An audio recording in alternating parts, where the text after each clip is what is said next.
Howdy, folks. I'm running a little bit late today, so I'm going to jump out for a second. I'm going to leave this on, so I will be back in a second. Oh, there's my toast.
Yes. Hold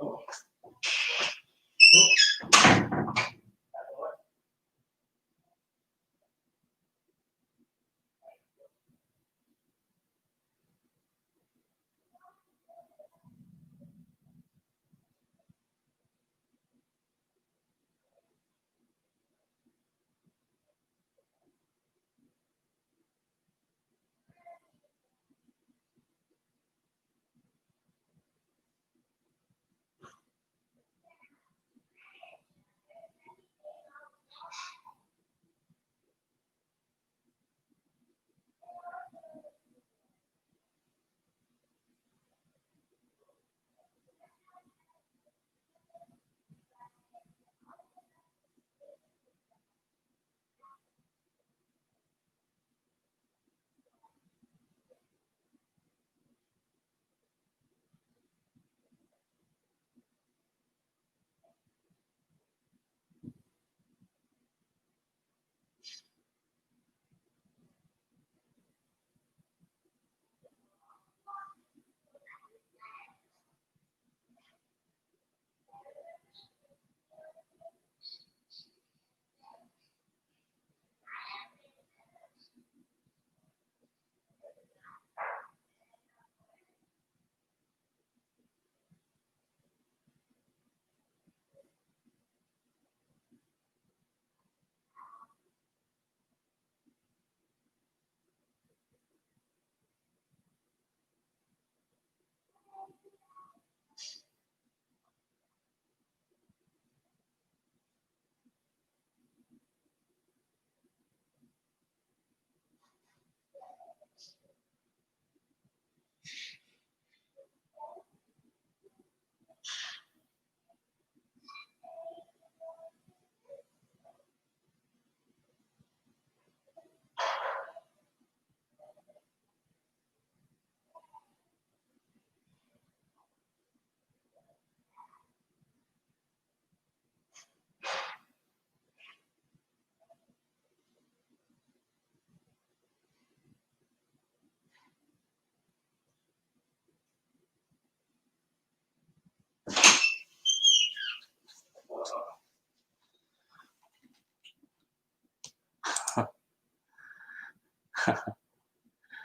Oh man, today I'm super late. Sorry. Be back in a bit.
Sorry.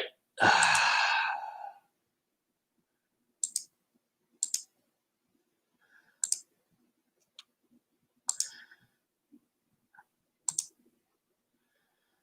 am here. I'm just running back and forth. Sorry. Just need a couple minutes.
Super late today.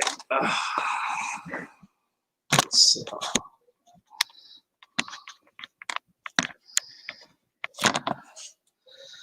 How's everyone doing? Good morning, Michael. Hey, Louie. Hey, Leroy. And whoever else is here, I apologize. I don't know if my sound is good, picture is good, hopefully. Just running super late today. I know, this is big, just in case anyone's still interested, anyone's still here. Here's the chat link.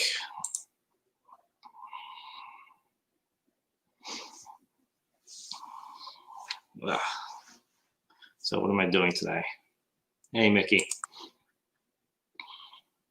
How's it going?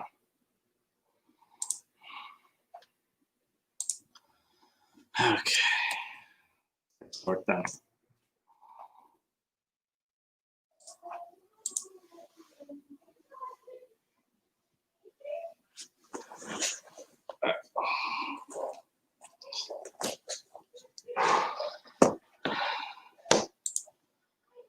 How's it going, Captain Larkin Cracker? That's an awesome screen name, by the way. I don't know if there's a delay on Streamline compared to YouTube. I think there is. So I think it's like 2-3 seconds.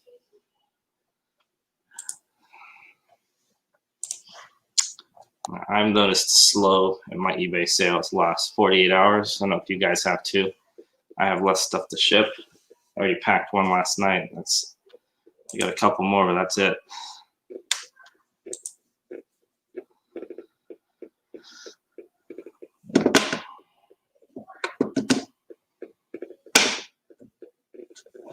Speakers on the fritz.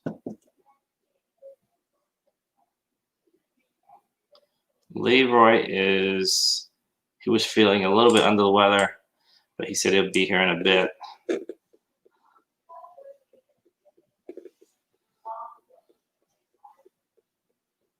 So he may jump on later. I just left you some magazine bolos on Facebook. Nice. Thank you. Oh yeah, I just posted about some Lady Diana magazines that I got from my mom that I listed a couple. Well, I listed 6 months ago, but they sold yesterday. Hate to say it, but we all lose. Captain America's the greatest screen name ever. Yeah. He's up there with Bum Crack Picker. I just left you some magazine bolos on Facebook. Nice. Hey, Leroy. Thank you. Oh, yeah, I just posted about some Lady Diana magazines that I got from that scratchy voice. Okay. Hey, how are you, Mo? Good. Running super late today.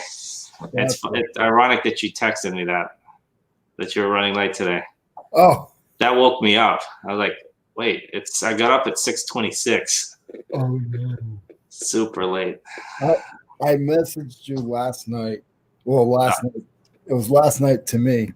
I just didn't feel well. I was up all night. Okay. Are you feeling better now? Or Yeah, I got something to eat and I feel a little better. Okay, that's good. We got a lot of people here to see you.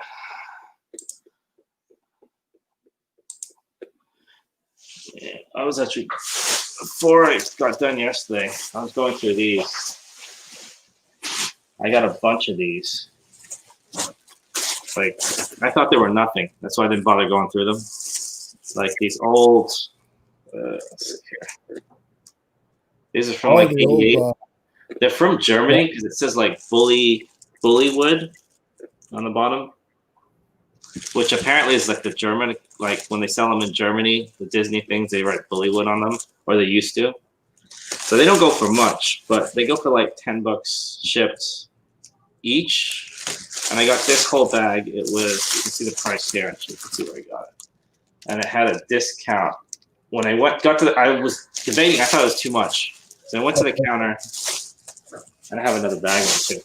But when I got to the counter, they said, "Oh yeah, it's 30% off boutique." So I guess these are boutique items. So I got this whole thing for pretty good. They're like a buck or two a piece, and they go for like 10 to 15. Nothing crazy, but more than I thought. I guess the Disney Applause figures, like Disney Applause, I think PVC miniatures is what they call. I'll go through some more so you guys can see. I just started going through them yesterday. This is, remember I said that, oh, I have stuff in my trunk, I never took it out. It's been there for like 4 days.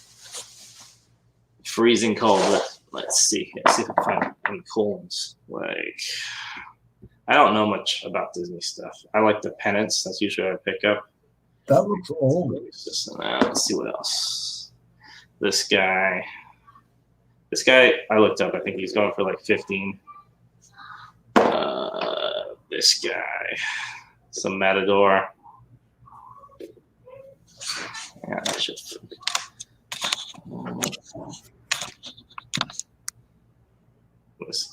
There's a bunch of them. So I'm gonna take a picture of these guys today. There's probably like, I'm guessing 80 to 100 in here.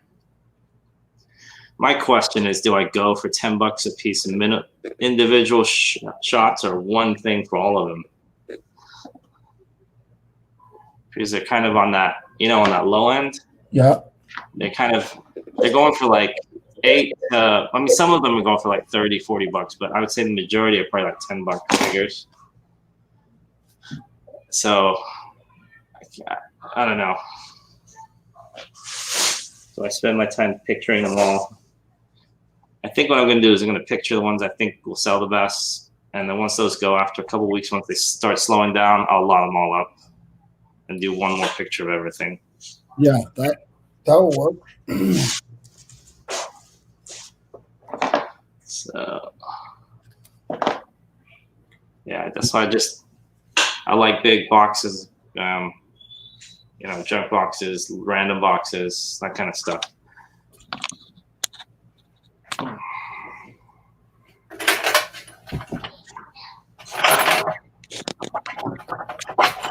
Camera is out of whack. Uncle Scrooge. Yeah, I'm gonna look for the other DuckTales one because supposedly I've got some, like at Matador, I've got the one that goes with it. There's like a mini that goes with it. Okay, too. I can see like they're supposed to be pairs. Like these ones go together. It's like a Spanish theme. They look older. Yeah, these are, some of them say like 87, 88 in the bottom. Okay. These ones don't have a year, but they say Bullywood, which when I looked it up, they all point to Germany, and it says made in Germany, made in West Germany. So that makes it pre-89 or pre-90, whenever the wall went down. They're in pretty decent condition. I love when thrift stores get lazy, though, and lump them all in together. I'm gonna put them all together, yeah. Yeah.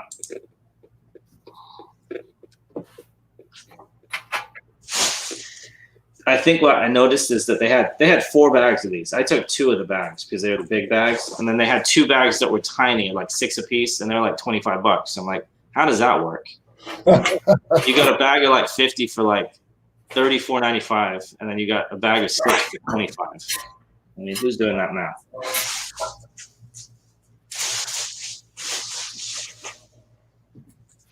I'm gonna do some box blocks today.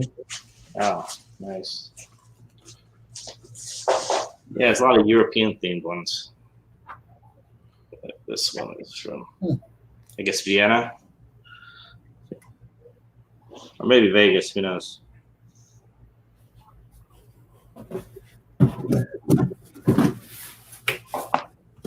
Yeah, I didn't go to bed until, I didn't finally go to bed until about 5:30. Okay. That's pretty late. So what is it, like 8:30 right now? I'm sorry, 10:30 your time. Yeah, 10:30. But I was up and down all night, and then it was like 5:30 when I messaged you, and I just gotta let them know just in case. I didn't know what time I was gonna get up. Yeah. At that point, I hadn't got much sleep, and then I got up at like 9, which is 9 my time.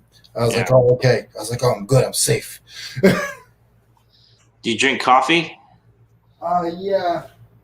Do you think that might have been it? Like, drank it too No, much? I had some Asian food. I had some Asian food It last didn't night. agree with you, maybe? Yeah. Yeah, that might have been it. It's from what I found, it's not necessarily the food; it's the oil that they put in the food. Yeah. It can sometimes just kind of like mess with your stomach. It must have took you a while to get used to. I mean, you're used to it now. No, totally. Anything that I eat for the first time, I'm like that. To be honest, I mean, even like I don't know, even if it's a donut from a random place, Yeah. I'm so finicky with stuff now. Before, when I was a kid, I could eat anything. How old are you, Mo? 43. Oh, so you're not too far from me. Okay. No. Okay. I thought maybe you were about 10 years younger than me, but that's good. I'm glad we're around the same age. I'm 37. And here's a funny thing.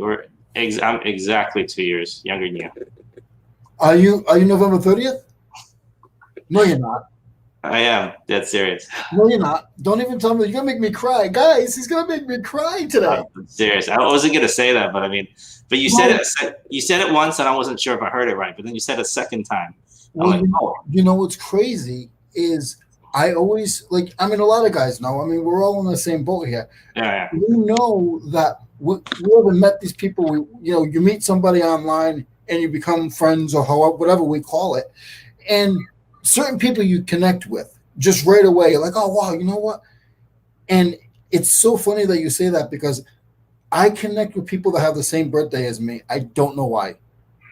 I'll talk to someone and I'll be like, hey, how you doing? Blah, blah. We'll just get to know each other. And they'll be like, oh, yeah, my birthday is November 30th. I'm like, excuse me? This is like the fourth time this has happened to me. That's awesome. Well, happy birthday. I've met like 4 people too. One of my best friends, his brother is born the day before.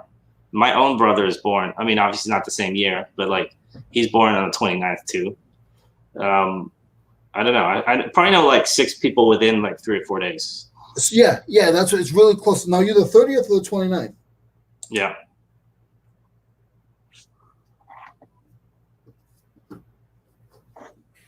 So yeah, that's funny. I thought that was funny. Like the first time you said it, I was like, nah, he didn't say that. But then you said it again like a week ago, like a week later. I'm like, oh, he did say that. The 30th, right? Yeah.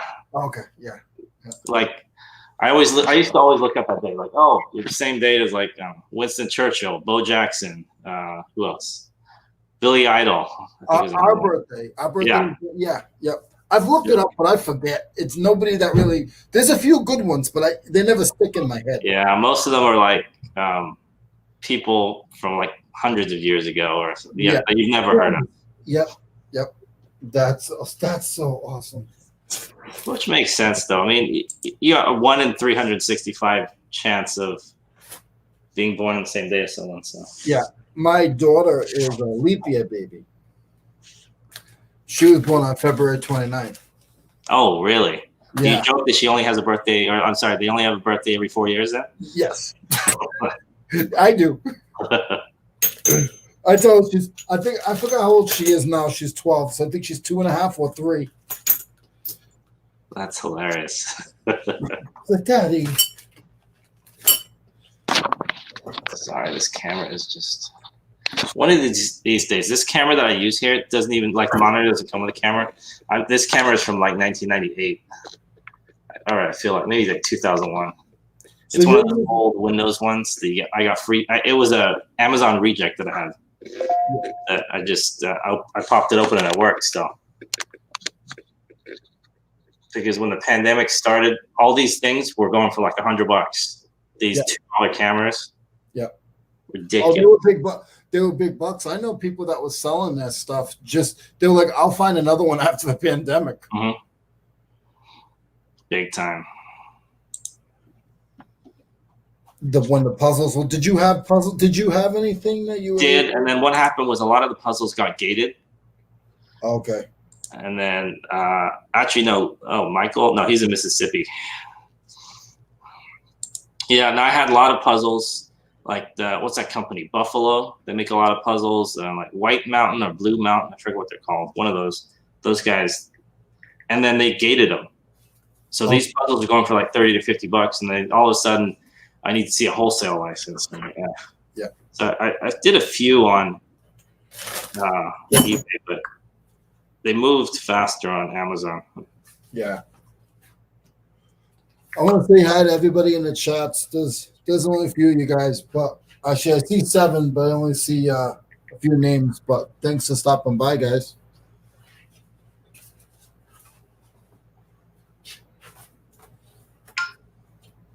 I am cleaning and taking photos. Let's see, I took some photos after I got off yesterday.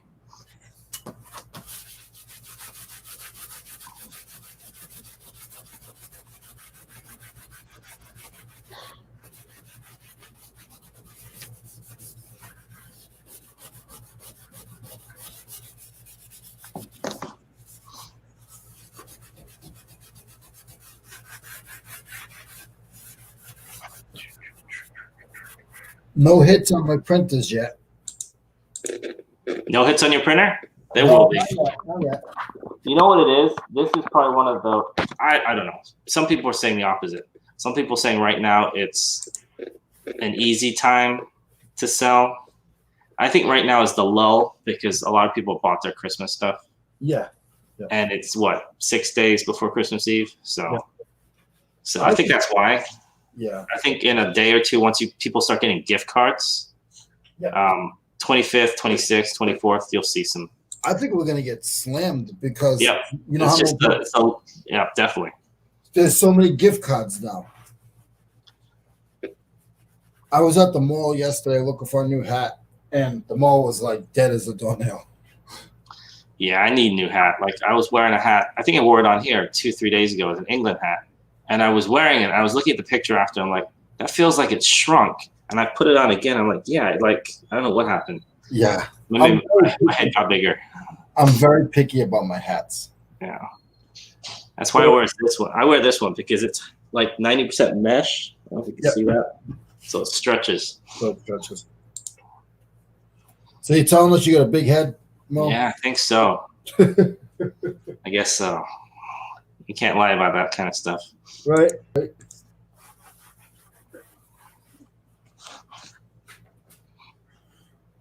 I'm supposed to. I was supposed to be putting out a video yesterday or today on my YouTube channel, but I haven't done that. I'm hoping to get it done by the end of the week. And yeah, definitely. Let's see that video. I think it's just going to be short. Yeah, I mean, if it's like, I mean, I guess it depends on what it is. If it's like something you can break up into multiple videos, you could do that too. Yeah.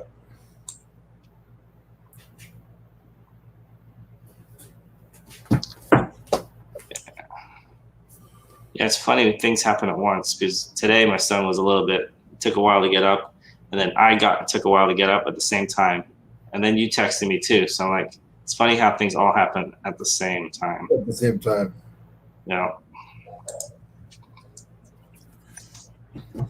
Yeah, I did last night at 5 o'clock. I didn't think I was making it anywhere anytime soon. If it was me and I texted you that late, you wouldn't have seen me. I'd be sleeping right now. Like, but I don't need much sleep, to be honest with you. But it's just like a job. You know, if you know that you're not going to be, if you have an engagement to do something, you know you might not be able to make it. Just let the person know. They might be upset. They might be like, "Oh man, what the heck?" But at least you give them the heads up. Yeah, I appreciate it. I used to have my guys when I was in the union. I used to have my guys, and they wouldn't call. I'm like, listen, you gotta call me and tell me, hey, I'm not gonna make it, or I am gonna make it. Like, especially if you're working in a group, a team, a crew of some kind, where people are depending on you. Like, we need X amount of people to do this job. That's kind of messed.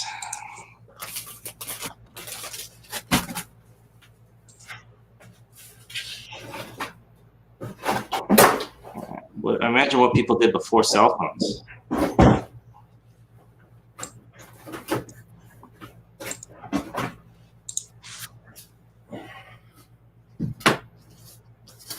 I'm doing a thing called junk draw lots, Okay. and I just put a bunch of junk.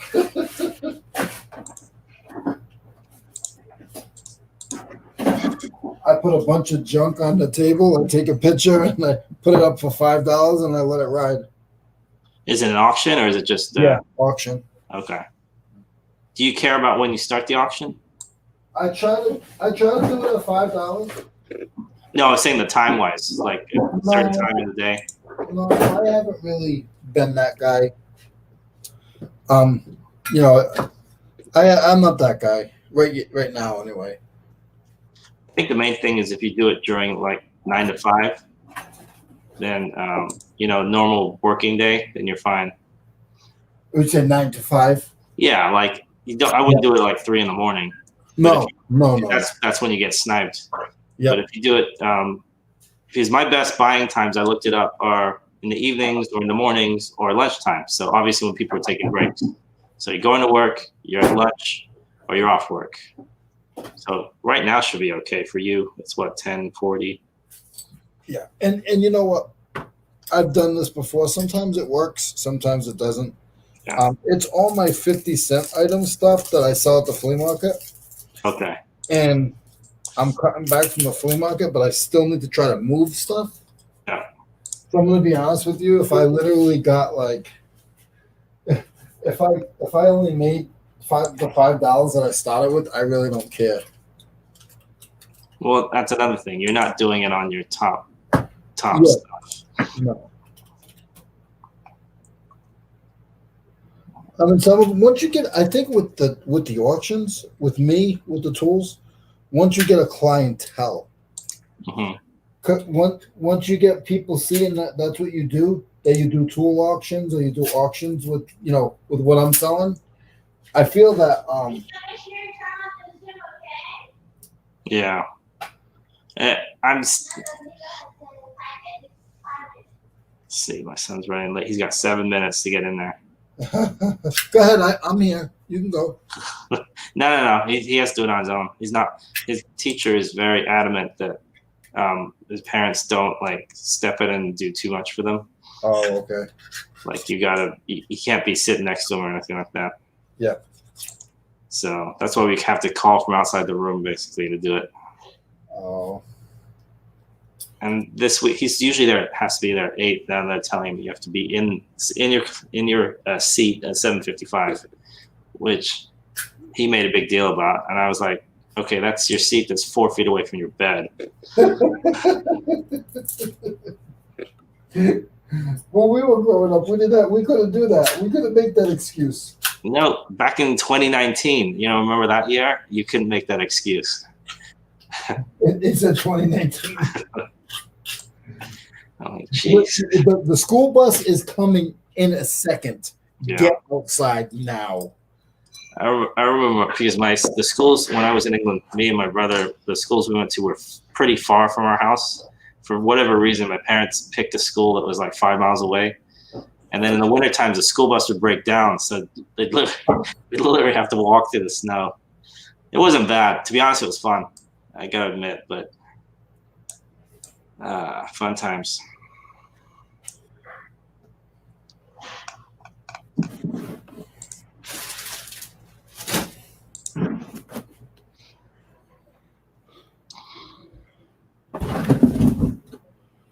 Yeah, I'm looking at the promoted listings, and there's a drop 2 days ago in the amount of I don't know, views or clicks or whatever they call it. Like a drastic drop. Okay. It's like downward. So that tells me that people are right today and yesterday or whatever, and just not looking at stuff. Not even just not buying, but just not looking at stuff. Yeah.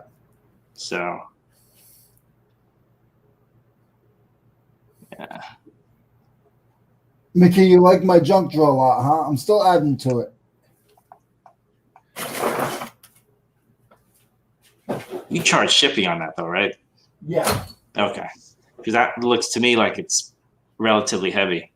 Yeah, I can get it. I usually try to get them in, like I use these shoe boxes. Uh-huh.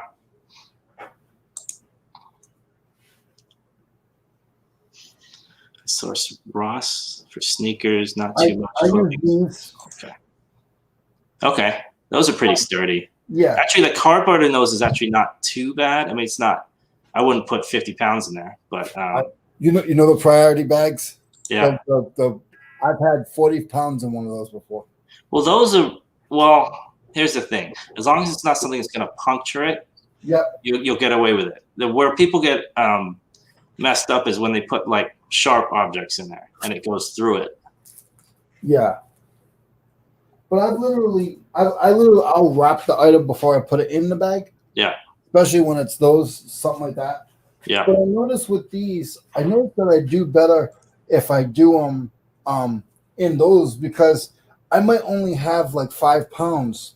Yeah. And 5 pounds, if it's only going to Georgia or only going around my area, I'm not paying that $17 or $12 that I would in the big box. Yeah. It goes by weight.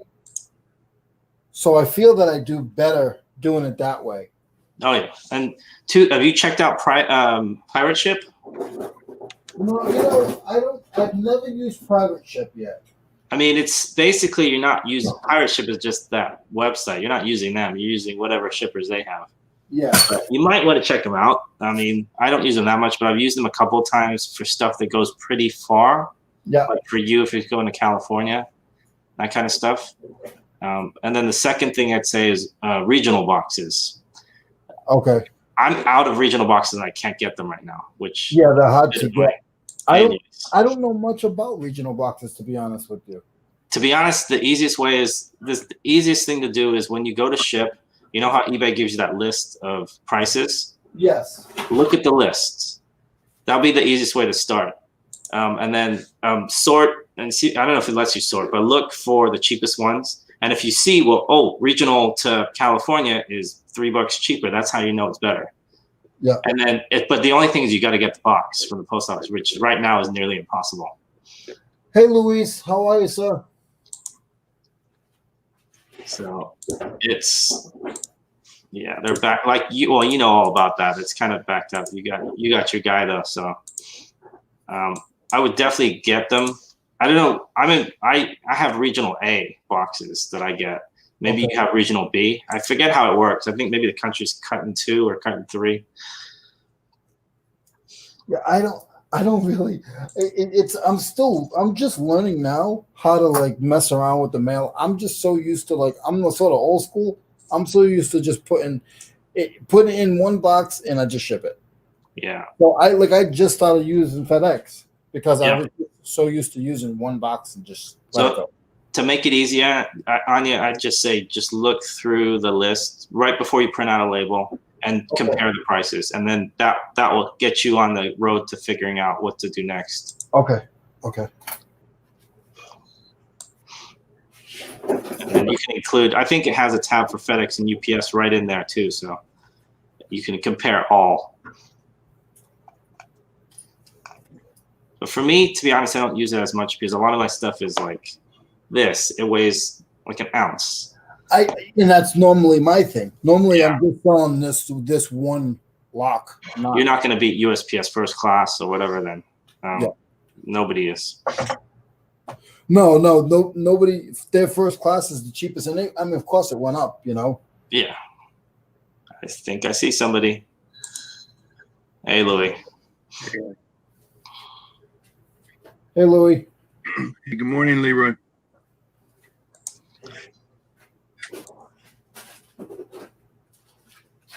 Hey, Mo showed my wife the video I was on, and she thought it was so cool. Oh, man. I shot a video with Michael Bennett, I want to say 2 years ago. And he did a whole thing on Pinterest and how to advertise using like your eBay listings using Pinterest, if I remember correctly. So that was pretty cool. Are you still using Pinterest, Michael? Let's see here. There's regional B to West Coast. Regional B. Box. Okay, so they're saying right here in the chat, I use regional B to the West Coast. I'm assuming he's on the East Coast. Oh no, he's in Seattle. There's regional B to the west coast, southwest. Regional B is much bigger, great for boots, large items. Regional A much smaller. Okay. Yeah, it's not too much smaller, but it's smaller. Yeah, I can't get those boxes. It's so hard. I haven't got a regional B box in like a year. I think I got the regional A ones recently. Can I tell you what I did was back in it was probably October, but like September, October, I ordered twice. Like I ordered a lot. I go through A's more, if anything, than B's. I mean, because I try to, I'm all about the smaller size, but the stuff that's a little bit bigger. And hey, can I make a quick suggestion? Sure. No, I mean you do what you want, but I think that way we can see each other, or maybe Leroy better. Like if you put it on the triangle thing, we'll get like more of a width. I think. All right. Let me hold on. Let me. I mean, see how it looks for you. Sometimes it like right makes now, us. I'm looking at StreamYard right now. So the triangle thing would be where it's kind of like one on go back. Go. I think it's prior to that. That one. Yeah. That one. All right. Cool. I'm jumping in and out anyway, guys. So I'm like moving over to the other side. So I'm sorry.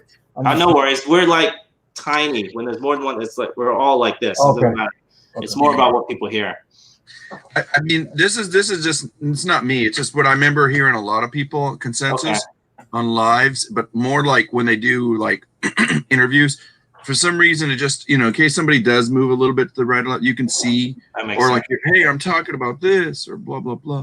But I think it's a visual thing and, a psychological visual thing where it's like, we're not all, you know what I mean? This actually synchronize it. No, I see what you're saying. We're in synchrony. Even though there's three of us, it's centered there.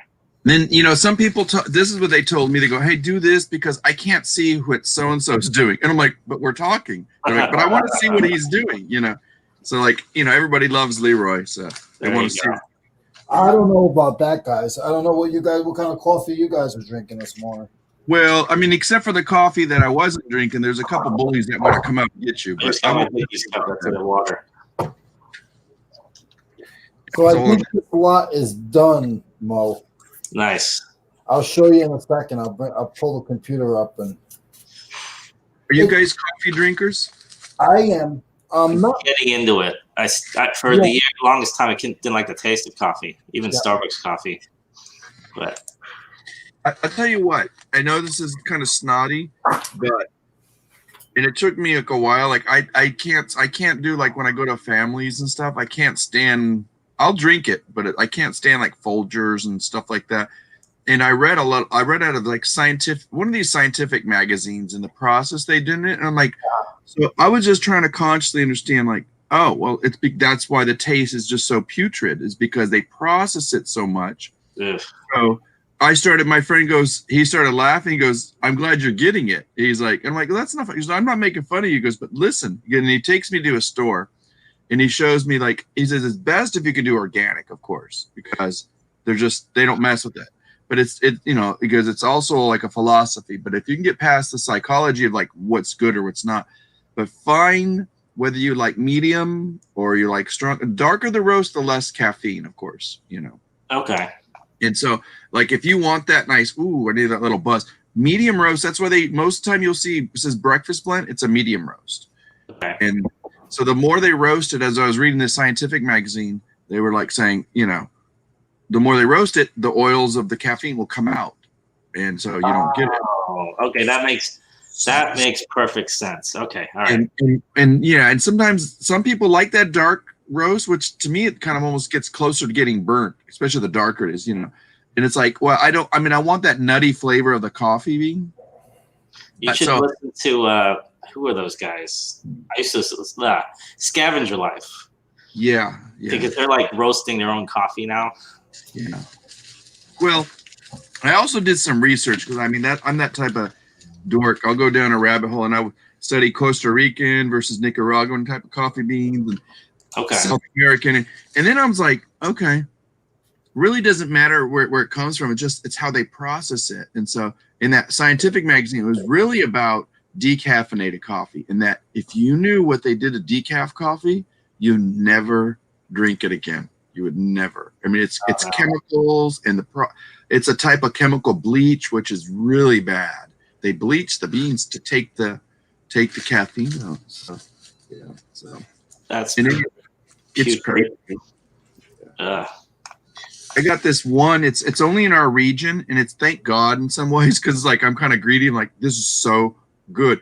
And they used to have a coffee shop, but because of the economy here, like the gentrification, they moved them out. Long story short, they had this really nice roaster, and you could walk in, you'd smell the coffee, and you're like, oh, even if you didn't like it, it was just a nice, nutty smell, and it was a nice environment. They had music playing live all the time. And long story short, this place, they modeled their coffee after an Aztec name, and yada yada yada. It's organic and this and that, and you can only get it in our region. So like maybe some other parts of Texas. And I started getting it, but you can't buy it unless it's whole bean. So you have to grind it yourself. So Wow. it seemed I'm never doing this. Guess what? Now I'm doing it because it's like the best. It's like comes out so fresh. So, but you're a tea drinker, right? A bit. I grew up hating tea because my parents would drink it all the time. Yeah. Oh, okay. So, you To be honest, remind I me didn't of really some- like either two. You know who's So like kinda that? Like you are? Who? I should. He's probably in here listening.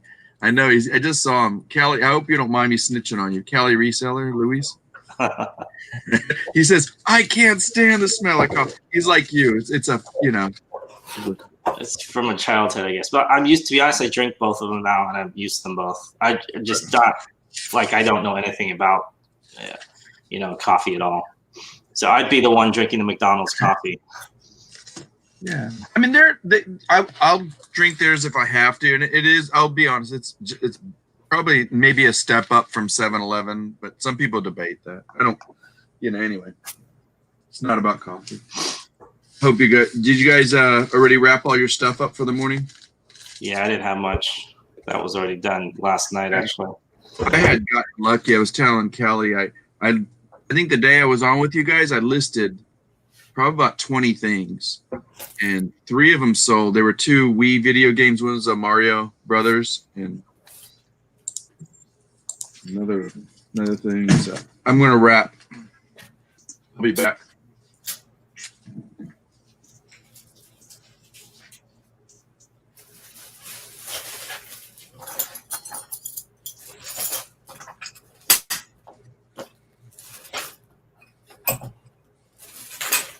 I have an 11-pound book I gotta figure out how to ship. Isn't that crazy?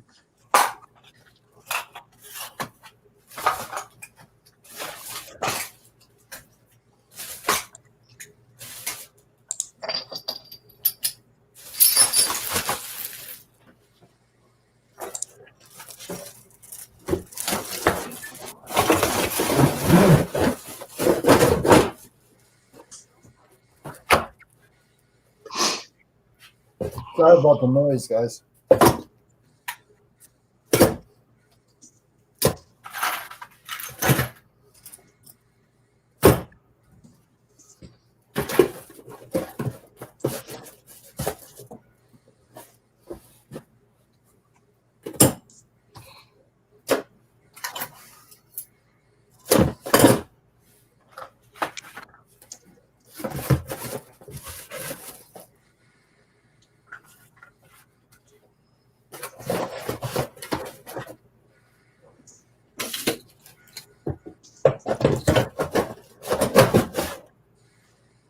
Mo, I have this this thing where whatever fits on my desk, it will fit in certain boxes.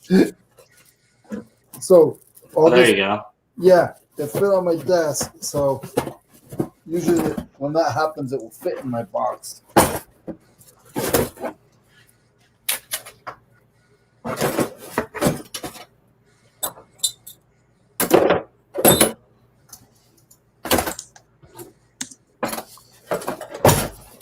You got a system going there.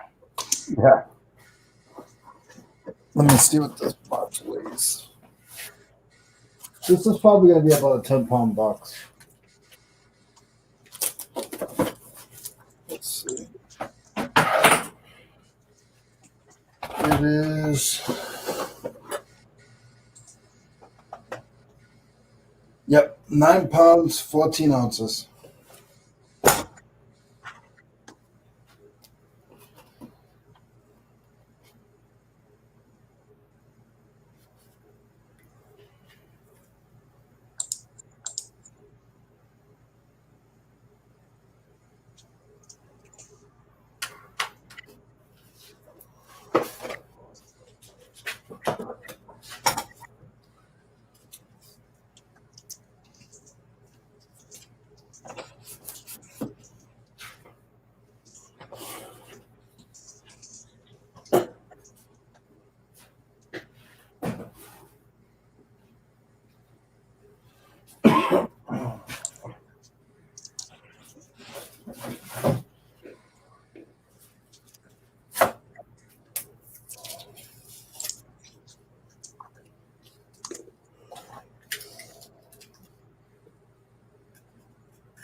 Try and interview Scavenger Life. I actually sent Jay and Ryan an email, I want to say 3 years ago, 2 years ago, when I was doing more interviews.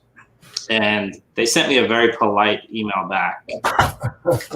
And they said something basically to the effect of, we try to stay away from interviews when possible. He was actually really polite. He kind of was trying to, I could tell he was trying to write it in a way that was very polite. He said, we're trying to stay away from interviews, but we would love to hear about where your channel is, and we'd love to hear about your story. So please email us back and let us know. You know what I think that means? I mean, that is nice that they wrote that, because I've actually had a couple people not even write back, and I won't ever say who, because I don't like to throw shade. Yeah. But you know, the least, and the thing is, when I write my letter, I go, if it's not for you, that, you know, I totally understand. Please advise. You know. Yeah.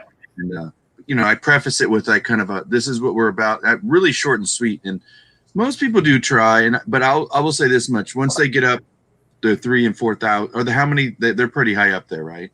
I mean, they've been, and not just that, they've been around. I think they were one of the first people that so they've been around for a while. Who knows what the numbers are? They're YouTube. Oh, is that the husband and wife that they're doing the? I didn't hear the name, but did you? Did the ones that do the storage auctions? Do they do storage auctions? I haven't listened to them. When I used to drive around more, I used to listen to them more. Hey, Swamp Peter. I don't think so. Yeah, but long story short, I was just trying to say is, you know, not to get in who or what, but Sure.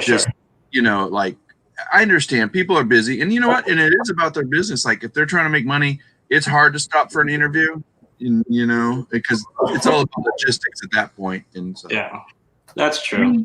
You know, really, I would do is, like, next time you do that, just say, you know, ask them if they would re-entertain the thought, like, wait 6 months or a year down the line and say, hey, you know, I totally respected you. And then what you do is you put it in the context of, like, where you see it from their perspective. Say, I can only imagine how busy you are and this and that, but I'd love to promote you and your channel and your links. And if that would help you, you know, especially, and then you got to look at it from their perspective. It's like, are you a big follower? You know, like, do you have a lot of followers? And then they look at, I hate to say this, but people look at numbers, you know? Yeah, they do. I don't blame them. Not, and it's no disrespect. I mean, it's, you know, like I said, they're treating the YouTube as a business, but it's not about you. It's about them. You know? Yeah, I get it. I figured the first thing they'd do is look at the numbers. They'd be like, wait, so who are you? Yeah, exactly. Yeah. I'll be right back. I'm just going to go print a couple labels here. Gotcha.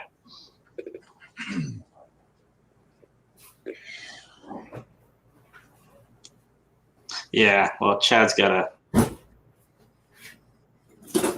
pretty big channel, so.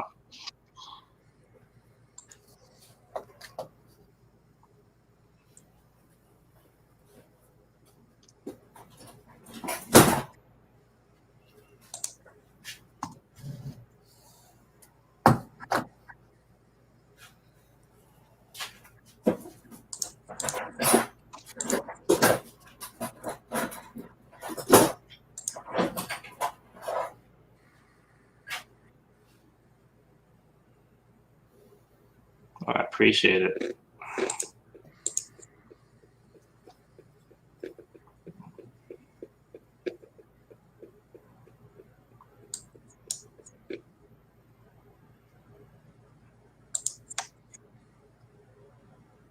I think Returnuary is turned in actually Decemberary. I'm getting a lot of requests for returns of returns. I mean, I shouldn't say a lot, 3 to 4. But this, I usually don't get many returns at all. But what are you gonna do? I usually try not to talk about returns because then it happens. I put it out there, huh?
Hey, Swamp Picker, how are you?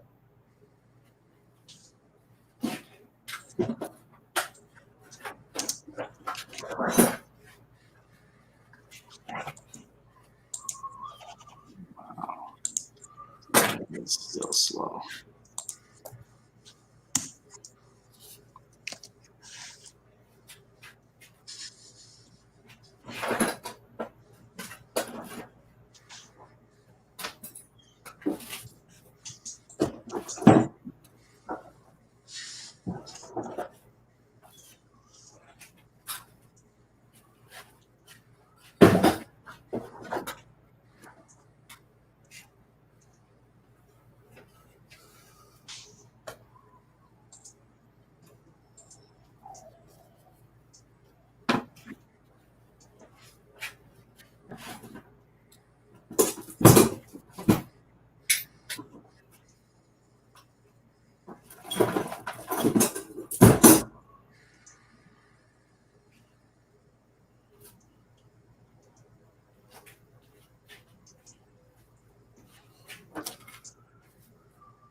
No, I won't eat the glue, silly. I think it's old anyway. You want some?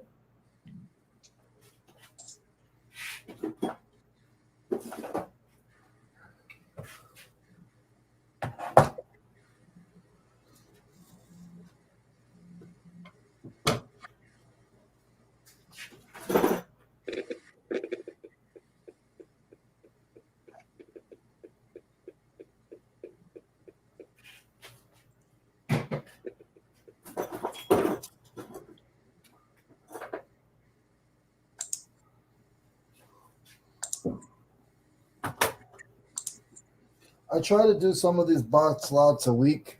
I'm trying to do like, if I could do 5 a week.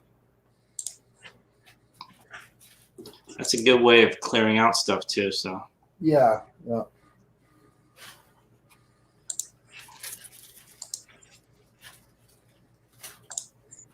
I will throw a lot of stuff away. I just hate to if I don't have to. yeah, I'm the same way.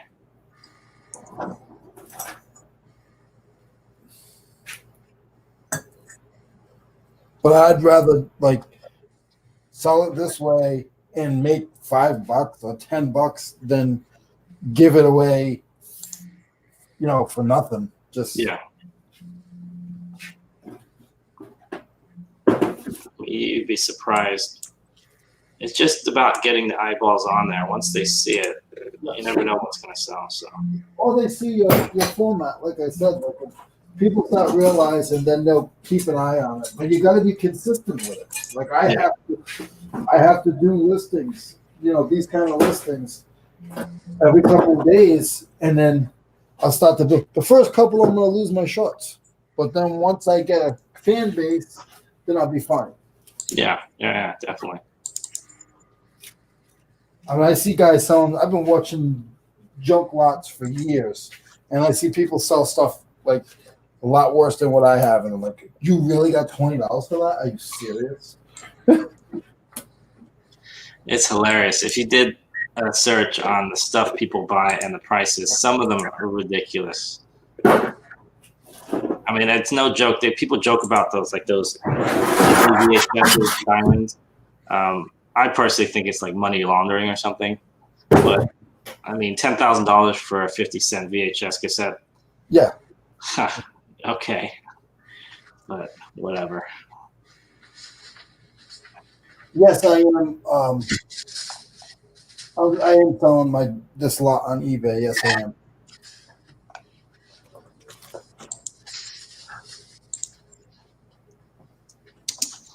Who's spying on us? They're all spying on us. Everyone's spying. CIA, SCI. Yep, all of them. FBI. All the I's, all the A's. Original gangsters, OGs. Exactly.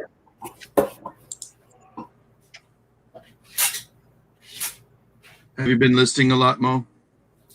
Yeah, actually, the last couple of days, I've been pushing. My goal is to, by the end of the day, be at 1,900. Which I say that with a caveat that's based on my 1,900? Yeah. Whoa, dude! How fast do you don't even add details then? I don't list that fast at all. No, he's saying total, not for the day. Oh, yeah, if but I still, did that, no, I but would have hands left. I mean, yeah, that's a good one, Leroy. you see smoke coming up. He wouldn't be out here with us. It'd be like this. Done.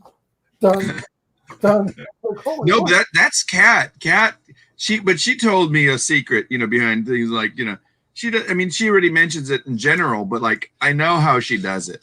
It's like whenever I find media, oh, that reminds me, I listed something at the the Goodwill bins yesterday, and I always I don't want to dupe list it. You know what I mean?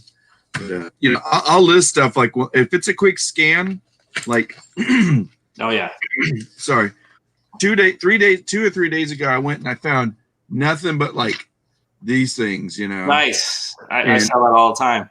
Dude, this is I've sold already 3 or 4 of these. They're like a quick $25. I mean, 20 after shipping and whatever fees, approximately. It's $18 or whatever. But I found a Mario and Luigi and so, dude, that day I doubled I paid almost $60 for a cart of stuff. I already got my money back. Yeah. I was debating because I used to have a station set up when I had my old store with 2 or 3 tables with every single console. So I test them all. I'm down to the last ones, like 1 GameCube, 1 NES, 1 Xbox. I was debating whether I should get rid of those too, because I'm not bringing in as many video games because I'm not sourcing as much of that stuff. And what you can do is just say if I'm not sure if it works or not, you either just list not tested, but then or just send it and then give them their money back if it. But most of the time you can tell if it's bad. Just make it your business model. Don't sell crap. Yeah. Returns. I was just telling Leroy I just got another one. I mean, I don't argue with them. I just make sure that they don't send me back a broken box. I don't know who I was watching, but it keeps coming up, and I think it's on Instagram. No, actually it was in YouTube, and it was one of these they have these little video things where you just push it and it keeps playing video. Somebody kept opening boxes, but he's like, okay, and he kept showing the label, okay, here's a label, and he knew in his head it was gonna be and he's like, I just want to be sure because it was a high ticket item. So I mean, a lot of money. And he shows it and he bleaches out the address, but he's like, okay, here's that, so the eBay can have it. Opens it up. It was a big scam. Like nothing was in there. It was just, Oh no, and he's like, see. that's the worst. Well, I mean, like because it becomes so arduous after that. You have to really, you have to know the steps. I think, right? You know, just to get to so that they don't get their money back, and then you get screwed. Yeah. The main thing is, and I don't know, I'm thinking about getting rid of free returns. I always jump on everything and then I kind of backpedal a lot. So I'm thinking about with free returns, the way it's set up is that they automatically accept stuff. It's a robot that's accepting it. So they can say anything. Yeah. So the problem is going back, making that call, going to eBay. Do I get the right customer service rep? Is he going to say? You immediately ask for a manager, and if they go, "Oh, well, I can help you," I say, "Well, how are you going to help me? What is it that I want?" "Well, you haven't told me yet." "Well, I can't tell you because I know you're not going to be able to help me." Yeah, all of that jazz. I mean, it's trying to streamline it. Well, you know what? But if you try to streamline them, and they're like, "I know you're not going to be able to help me. Just pass me to your manager because I know you're screwed." I always throw in a couple. I know it's not you specifically that, you know, has this issue, but eBay in general has da da da da. So I mean, I try and put it in a nicer way, but it's not always. Well, yeah. You know, I'm not saying be a dick to them. Yeah, I don't know. All right. I try to treat them like a librarian or a police officer. Ooh, I like that, Leroy. That was excellent. That was especially the librarian one. People don't know how important a resource librarians are, especially for resellers. You got to do a video on that. That's right. I spent a lot of time in the library. And then the police officer, you just don't want to get shot. Yeah. I don't want to get a ticket either. Right? Yeah. Right? See? Leroy's all about the money. I don't care about getting beaten up. I don't want to lose my money. Hey, those tickets are expensive now. I heard they're crazy, like $200 and $300 now for whatever stupid shit. Oh, double that. I mean, really? They have these red light tickets now, so it's not even a policeman. It's just a snapshot. Yeah, and those are like $400 to $500 per, like a right turn red camera light ticket. Oh my goodness! Wow. So, yeah, they've been actually sued by. It's like certain cities can't put them up now because they were sued by the public, saying there's, you know, it's unconstitutional or something like that. I'm not getting political, but they. That's just a fact. They're in litigation. Yeah. Yeah. Yep, that's the fact of life. Do you guys go? Let me ask you a question, you guys. Do you? Let me go back to Streamer. Do you guys print these forms when you do your thing? I don't. Oh, you're talking about for multiples? So yeah, multiples. I can't because sometimes they come in throughout the day. So like, I don't want to print one form and then one doesn't get scanned. You know what I mean? Before, when I used to do it before is when I wasn't personally taking them in. When I had the store, I would hand the sheet to the person who was taking them in. It was kind of like a backup for me. Yeah. But I'll be honest with you, I don't do it as much unless I get a ton of stuff going out, which for me, it's spread out during the week. I'm not selling your brand new toys. So, what I do is I just, you know, I mean, my guy knows what to do, but I always like highlight it, like saying, you know, it says USPS employee, but of course they put that in small print so the poor guy can't read it, or they got an excuse why he didn't read it, you know. But just they know it. But this is in their training. If they see this, they have to scan it. But what it does is, and the reason that UPS, I mean, you know, the United Parcel Service, the post office wants them to do is you just grab the packages and go. Don't even do hurry up. It's about, you know, they're running it like a corporate business, like hurry up, next. You know, it's, I mean, I think Michael can, if he's in the chat still, can attest to that. It's a lot. There's a lot of that stuff. There's interesting. I think this one's heavier, Mo. Let's see. I mean, you get up to what, 70 pounds in that box?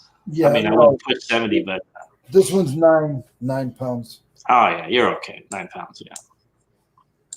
There's nothing that's gonna like bang up or like poke through the box, though, right? Oh, sometimes. If you don't pack it right, like you gotta, like if you have one of those objects, and I know Leroy can attest to it, is like you just double layer like inside the box. If you got that, you put that extra layer of cardboard sometimes. Leroy, why don't you show him? Did Leroy show off his? He's got a whole roll of that. Yeah. You know where I've been getting that stuff? I'll wrap the box, even though it's priority. They're still going to make it priority anyway. So if I get worried, I'll just wrap the box again. But you don't within the inside, right? No, I'll do it on the outside. And then oh wow. So I'll use this. Are you doing a bag in a box? No. Oh, okay. No. Like I told Mo, I'm either doing FedEx or I do USPS. I don't run around. Yeah. FedEx is only two miles away from me. The USPS, I got 2 of them within a half a mile.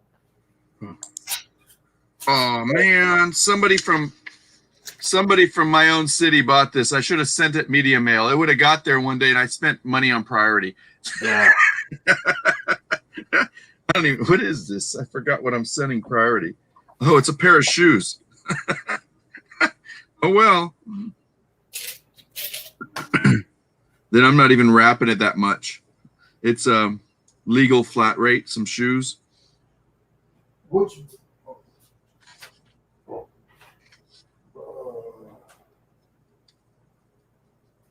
funny thing is I bought these in this city too.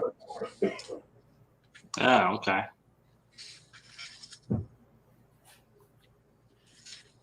All right, let's get these guys on the phone again. No, sometimes there's stuff that will poke through. I'll double layer it, and I put I get the thick tape, the tape with the thread in it. Yeah. I use that.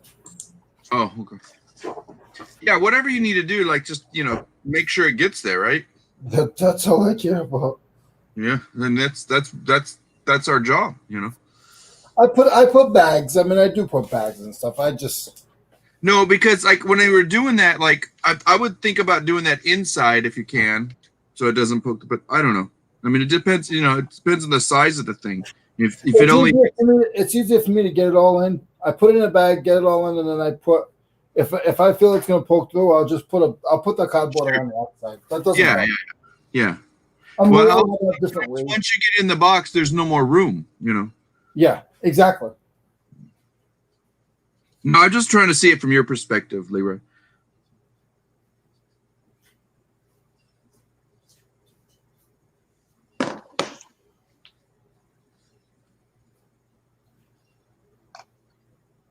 We all got to learn whatever works, right? Exactly. And then run like hell. Sorry. This is PG hour. Are you acting up, boy? What did he say? Are you acting up? Me? I would never do that, Leroy. I'm a good boy. I'm just I do need a second cup of coffee. I need it first.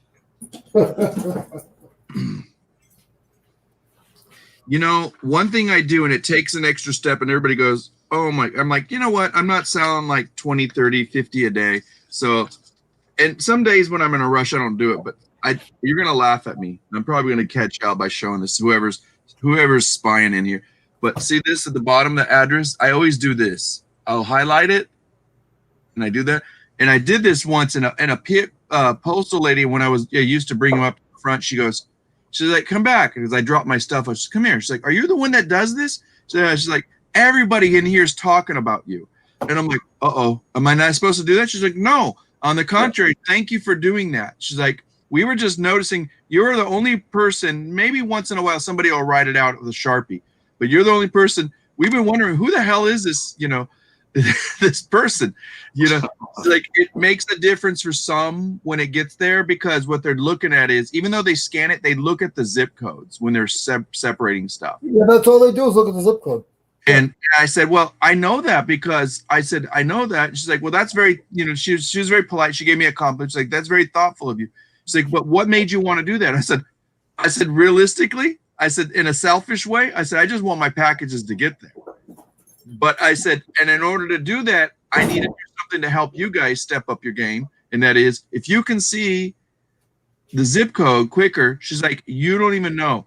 There's a guy back there. He doesn't even scan stuff right away. And we get on to him about that. She's like, but he'll look at the zip code. She's like, he doesn't have good eyesight. So when he sees yours, he's like going nuts. And I'm like, that's funny.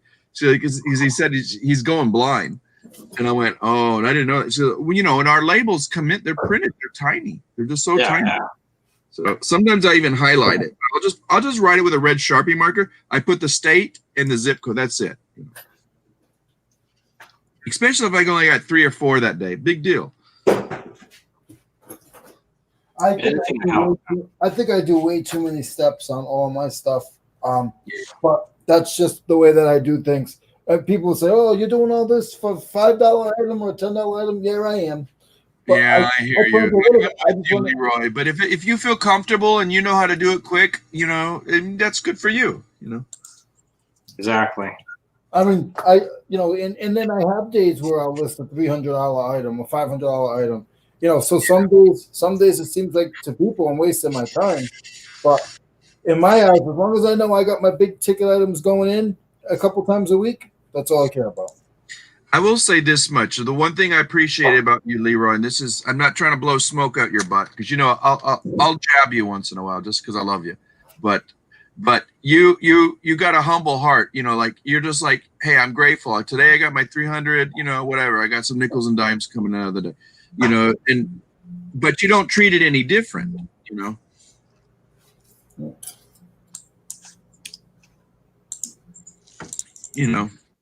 like, but yeah, you want to take those extra steps when you got that big ticket item. You want to make sure everything goes out.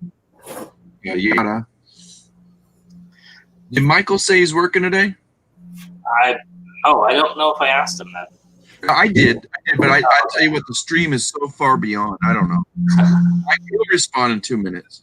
And it's funny. I'm doing a sale similar on jewel cases for CDs, and I have it listed under home and garden furniture, other home furniture. Right, and it sold for them though, I guess. Hey, whatever works. Yeah, sometimes I wonder those categories. What it is, it's either the search results. Not often. Not a lot of people go into the category. What was I listing? I was listing like some video game, or no, maybe it was Seinfeld or one of these movies things, and it was totally every single person that I looked under. It was in a different category, like it was some other name. I think part of it is how they have 50,000 free listings for certain categories. Oh, okay. So I think maybe people are trying to match those, so you don't have to pay for listing. Oh, this one, I think it was just well, the way, this is my thought on it. This particular one was, let's say I was listing Seinfeld and it was listing, Housewives of George, but it's like, why would it be listing it under that? Not so much the category I meant to say, like, but specifically what it is. Yeah. And I think what it was, the UPC symbol. Gotcha. It drove them in a different direction. Yeah. That actually does happen a lot. Like, especially on Amazon, because they're all UPC. You scan something in, it's like I'm scanning a video game, and it says, lamp. I'm like, oh, seriously? That bad? Yeah, it can be, because they recycle. They're not supposed to, but they do recycle the numbers. It takes that one person that they made a mistake, probably. I'm sorry. Go ahead. No, I was just saying they recycle the numbers a lot. Okay, that makes sense. Gotcha. Yeah. And I think sometimes it's not Amazon. It's the guy that has the ability to do that when he makes it. Yeah, exactly. It's whoever put that listing in, I guess. Like, screw it. That doesn't sell anymore. Let me, or it's out of stock. So, but it's sad, because if it ever comes back in stock, how are you supposed to sell it? Yep.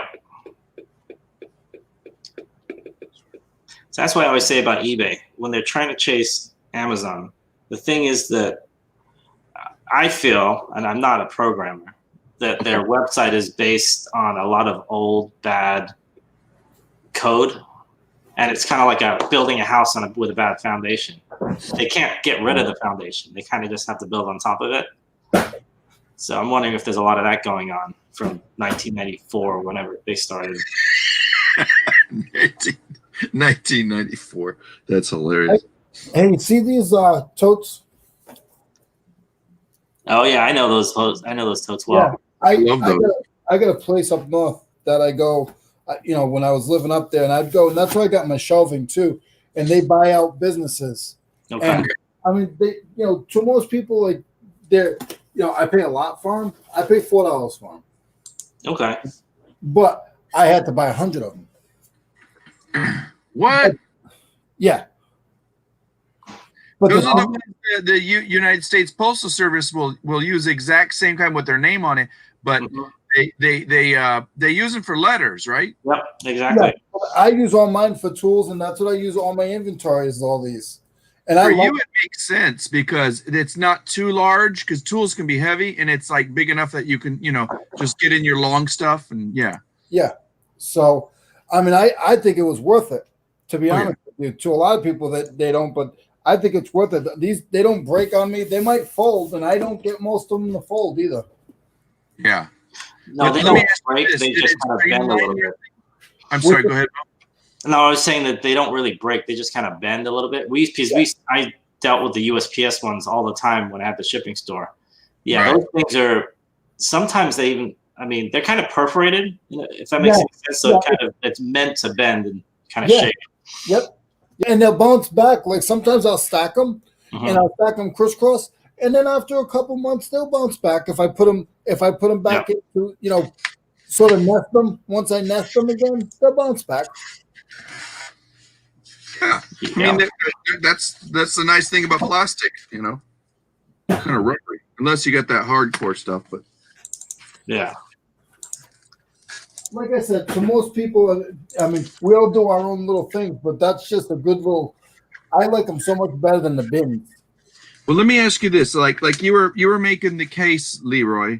Okay, you were making the case that I had to pay so and so much for this many. But let me ask you this: don't you think you made your money back just because it helped you streamline? Like how you use these, it works the best for you. Like you throw all these tools, you can separate your tools, categorize them. Move them fast, take them out, put them on your table because I know you do flea markets, but it's streamlined it quicker for you, hasn't it? Oh yeah, and even my whole warehouse is all of those bins. But that's what I mean. Like you move faster, which money is time. Yep. You know what I mean? Mo, you've seen these, right? What's that? Yeah, I see them. Yeah. That's how I do all my. That's how I do his storage right there. Yep. No, that's a smart way of doing it, especially when you have those smaller little parts. Yeah, that's pretty nice setup, Leroy. Yeah, that's all the bins. How long have you been there now? It's been like 3-4 months or longer. No, yeah. Okay. So yeah, you've got it nicely organized. But those racks, I paid $100 a piece for those racks, but they were used. Yeah, but you know what? You got it where you're moving stuff. Like, see, right now, my problem, a little bit of my issue, 25%. I could probably up my sales probably 75% if I could just. I got to do a little organization project in terms of maximizing my space. Yeah. Once I do that,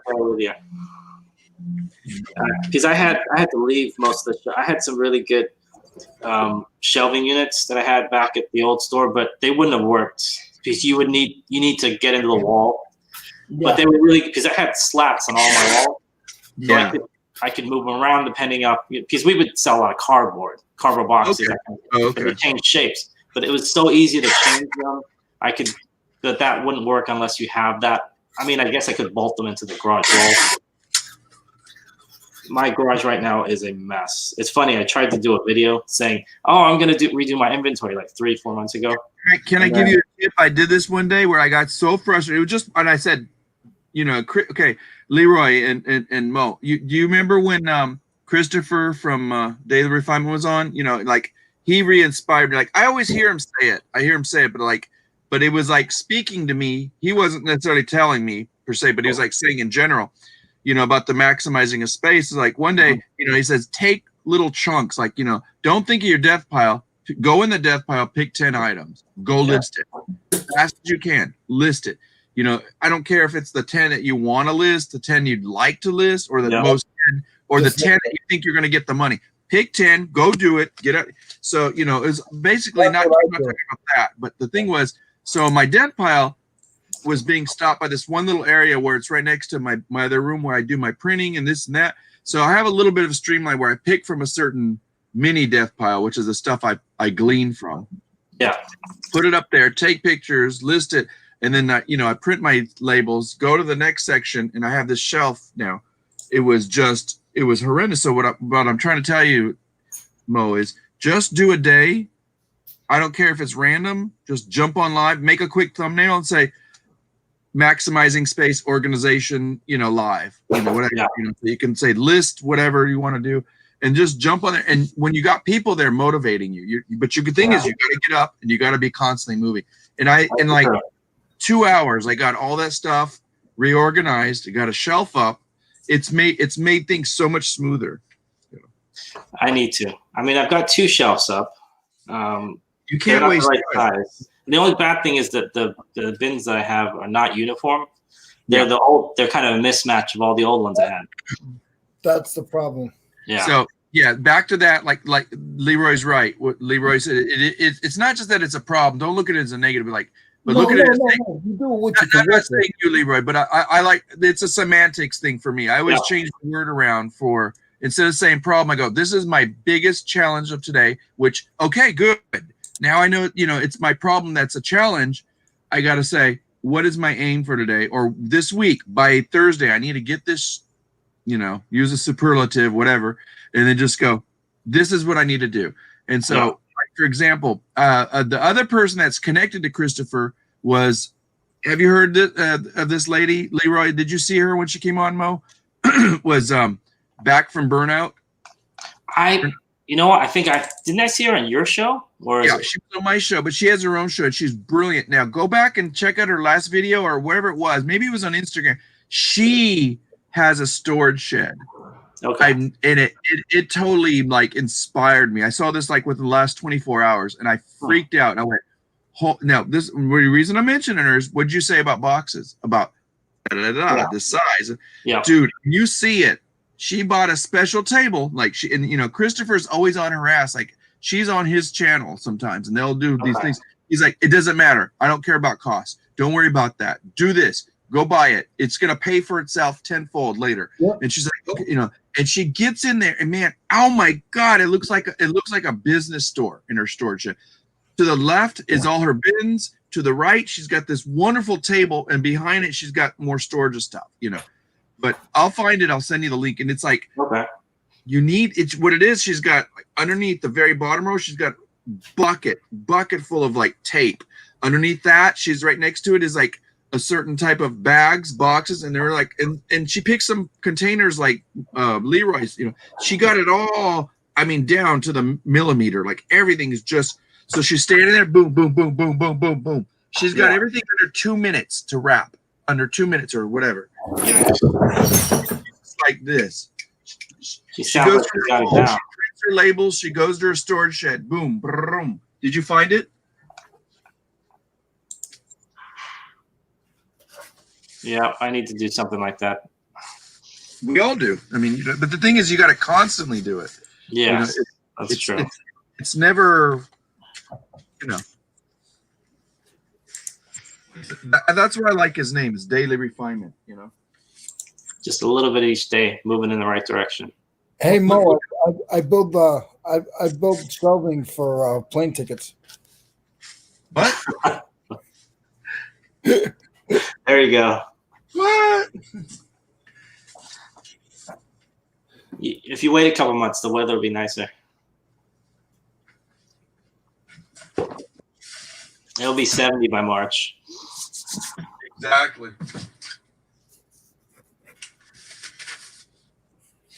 So today we have East Coast, West Coast, and Central United States represented here. Oh, we covered the whole country. That's awesome. We're covering the whole country. I went through 4 of these, not even in 2 or 3 months. These big things at Sam's Club, and stupid me. I should have went in like immediately that day because there was more. They were $9.99, and they were like the really? That's a steal. Yeah. So that day, and I read real quick because you always read how many is the limit, and it was 4. And I got him in there. And this guy's like, "Boy, you sure use a lot of." And I'm like, "Yeah, sir." I said, "I'm doing a program where I'm wrapping my neighbor's house up because I want to fumigate it." And he's like, "What?" And I just walked away. Yeah, Mickey. Yeah, no, bubble wrap. I don't know how much. I used to, ordering supplies with Uline was, this jacket right here, this is free from Uline. Bye, Mickey. What is? This jacket I'm wearing right now. I love this cool. thing. I've had this you ordered stuff from them? Yeah, I used to get all, because Uline back in the day, they would give you, if you hit 250 or 300 in an order, which was not hard to do at all, they give you a free whatever. So I had they used to give out T-shirts, weird faux concert T-shirts, like Pink Floyd, Rolling Stones. I'm like, this is Uline? This is kind of weird. I love it. All kinds of stuff. Bags, CDs, jackets. Crazy. I would love the Pink Floyd or the Grateful Dead or something like that would be really good. I still have the shirts, I think. It's crazy, bro. Trying to figure out how to wrap these shoes. And I just looked at the bottom of it, and I didn't notice it before.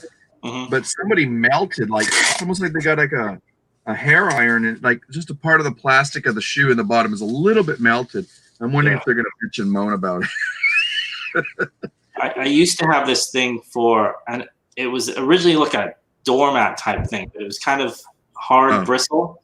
And I would use that on the bottom of shoes, and it wouldn't mess them up, but it would clean off anything. And you could spray it down with Lysol, so you could get it wet and clean off whatever without having to get in there with a toothbrush or something. Because the bottom of shoes, it's kind of hard to get in there sometimes. Oh, I thought you were going to say something happened. Oh yeah, that did too multiple times, especially when you buy from the bins. Yeah. But I don't do shoes that much anymore. I generally will stay away from them unless they're really dirt cheap or something. And I'm not a great shoe person when it comes to making sure they're clean and pristine. And I don't want to deal with cleaning them either. That's really what it comes down to. But yeah, I don't do many shoes. I probably have maybe 20 pairs of shoes in my inventory, something like that. I watch people that they love cleaning shoes, and I'm like, I don't want to deal with the smell. How do you love that? If they're new looking, maybe. I love listing cleaning a shoe that's worth $150 maybe, but that's different. Yeah, I don't love the cleaning part, I guess. Let me ask you this, because it didn't have a box. You think that's going to be a problem? It's going to fit in a legal, but I think I should wrap it a lot more. I would definitely cover the bottom and the top, just fold it over at least. Yeah, I'm going to fold it, but in terms of, I'm going to put one more layer just to be safe. You'll be okay. They're shoes.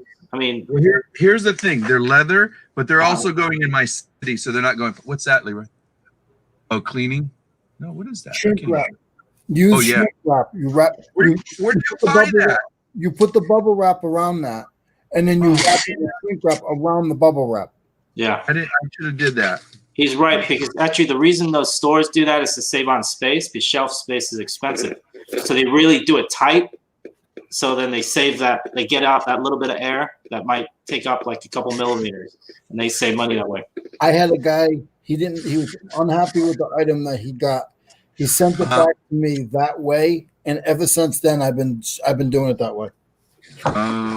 See, let me show you something. This is that was worth him returning it to you, Leroy. What you learned something. Yep. See, this right here. Would you say this is new or used? See this on the camera. What is that? It's a video game. Yeah. Oh, just a basic video game. Are you talking to Mickey? Or either one of you. Would you say this is new or used? I'm going to say used only because you're showing us, but it is new. I'm going to say it's new, because this is what I used. This is a return from Amazon that I got. what my assistant was really good at was I didn't ever show them off as new. I would always say used, but she would always shrink wrap everything like Leroy's doing there. And she would do them so well that I would get messages back saying that I got this and I thought it was new. I ordered used. I had a guy that was actually angry saying, I ordered a used one. This is new. And I had to message him back saying, no, you just did a good job wrapping them. That's funny. So I don't do that personally anymore, but she used to do a really good job with that. And sometimes I wonder if people just, for whatever their excuse is, they just use it to get out. Like they want their money back. Yeah, I've heard it all. You're like, yeah, whatever. Yeah, like okay, let me ask you this, because you know more about art than I do. Like I got a return, the guy said, because I said, I think I put in the description, I put limited edition, blah, blah, blah, prints or something like that. Okay. So his response is, there's no numbers here. But in my description, I said no signature, no numbers. It is limited edition, but there's no like 1 of 500 or whatever. You should have said, I didn't say limited edition, numeric print. So, because what you do is it can be like, but how do you define limited edition? Like where it has to say on there somewhere limited edition. Okay. It sort of does. Or some kind of indication, because just because other people say it is, what I would do is I would put rare edition, but say, rare non-numeric. You have to be specific, because like a limited edition print, he's talking, remember what I was telling you about lithography and etching? Yeah. There's two main, there's more than this, but there's two main type of prints. There's A/P. If you ever see A, -/P, it means artist proof. Okay. That's before they make it numeric. So like if they have like, it'll say 1 out of / whatever the numeric, like how many in the edition, let's say. Now the higher the number, really, the lower the value it is. Trust me. I mean, most cases, like 1,000, like, oh God. Now, if you have an art piece and you got like 1 out of 100, that's great. Because what happened to the other 100? That's true. Some destroyed, some are hoarded, some are, 100 people, that's out of millions of people that shop for art. That's not a lot. Now, 1,000, it's like, it just, and here's the other thing. With the higher the number, how many people want that subject category? That's true. Whatever. So there's all these like, it's like that was already thought about back in the, when printmaking was invented. It's like, we have a limited edition. There's only 20 in this edition, and collectors would fight each other. And that's really what it was, Okay, I got you now. So, but you have to be specific. If it doesn't have a numeric edition, then I would actually start, especially if you got something like a Star Wars poster print and it says limited edition.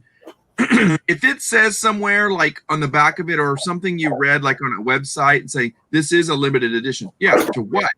But you just say limited print. Don't put edition. Don't take the word. That's where I wanted to tell you. Take the word edition. You covered yourself then. Then you cover it. If it has no numeric print, rare. I don't ever put edition. If it has a numeric edition, then you put the edition, because edition refers to how many you have. A, B, C, 1, 2, 3, whatever. Okay. It's complex, because it's not a bad complex. It's just like people that are not familiar with whatever subject matter, and we're not talking about categories or anything. We're just talking about subjects, And art is a whole ball game on its own. People pretend to, oh, this is rare, and I love it. Good, but it can be like the market. You can just, this artist went and raped somebody or murdered somebody, and nobody wants that work anymore. Boom. Yeah. Nope. See you, Harry. Oh, they're getting bored. I'm running them off on Art Talk. No. This is, like I said, I know very little about. I know a lot about I know a little bit about a lot of subjects, but not a lot about and it's a subject that, like, this is just I will put it in this way. This is my opinion, but based on a lot of subject experts, that's pretty much the criteria of like how it's looked at, like in the higher end of the art worlds, and like, yeah. So if you use the word edition just for your safety, there are limited editions and they're just not numbered. But when you sell it, be careful. If you got a number on it, limited as an edition. If you don't, that makes perfect sense, because me, as someone that's not really, that knowledgeable with art, if I see that it says non-numeric limited edition, I can understand, okay, there's no numbers, at least. Let me just tell you something, and this is to give you credit, Mo. Is it doesn't really matter about being an expert or anything, and we know this in reselling. Now, when it comes to art, the art snobs will beg and differ, but you don't have to be an expert to know if it's valuable and it's worthy. Yeah. The thing is, do you know everything about it so you can get your maximum cost of good, your maximum return on it. That's true. Now, here's the thing. You want to do your homework and everything else just like that. But when it comes to art, let me tell you, sometimes you need it to be long tail so you don't screw yourself. And sometimes you don't need to bring it to a market such as eBay. Now, I found a book. Yeah. It was one of the worst handmade books I've ever seen. It was photocopied, it was stapled, and it was a limited edition. Okay, but it was that's the good thing about it, was that it was hand signed limited edition, and then it was autographed. So it was like like in the comic world they have these things called zines. Yeah, it was something like that.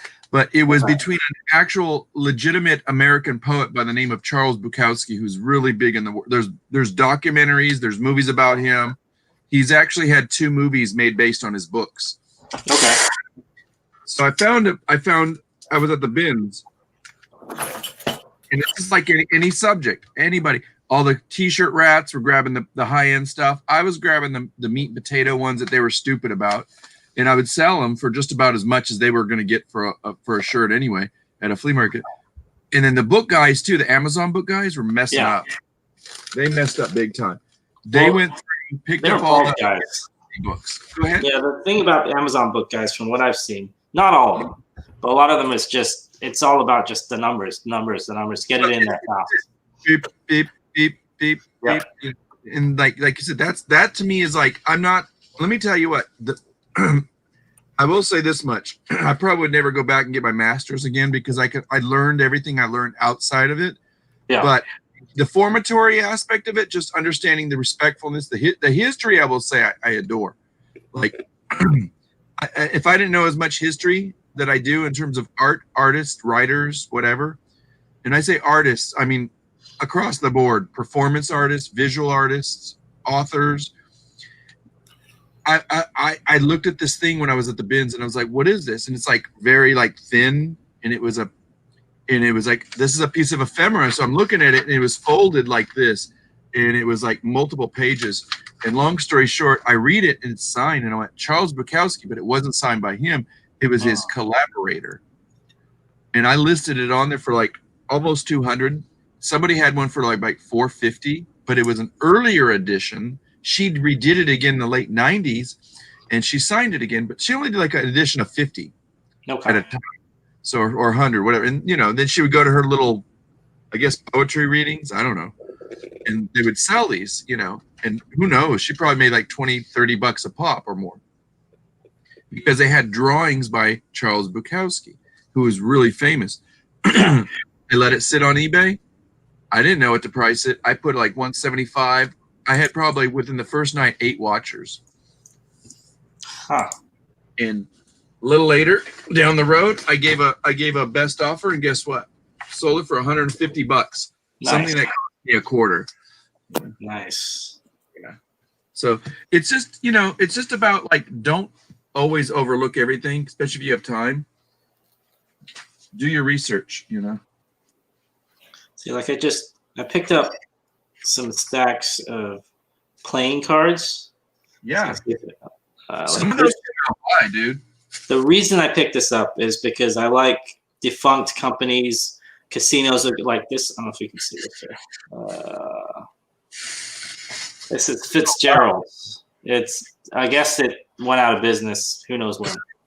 Was it like a rare edition of cards? Nah, not really. It was worth maybe $10.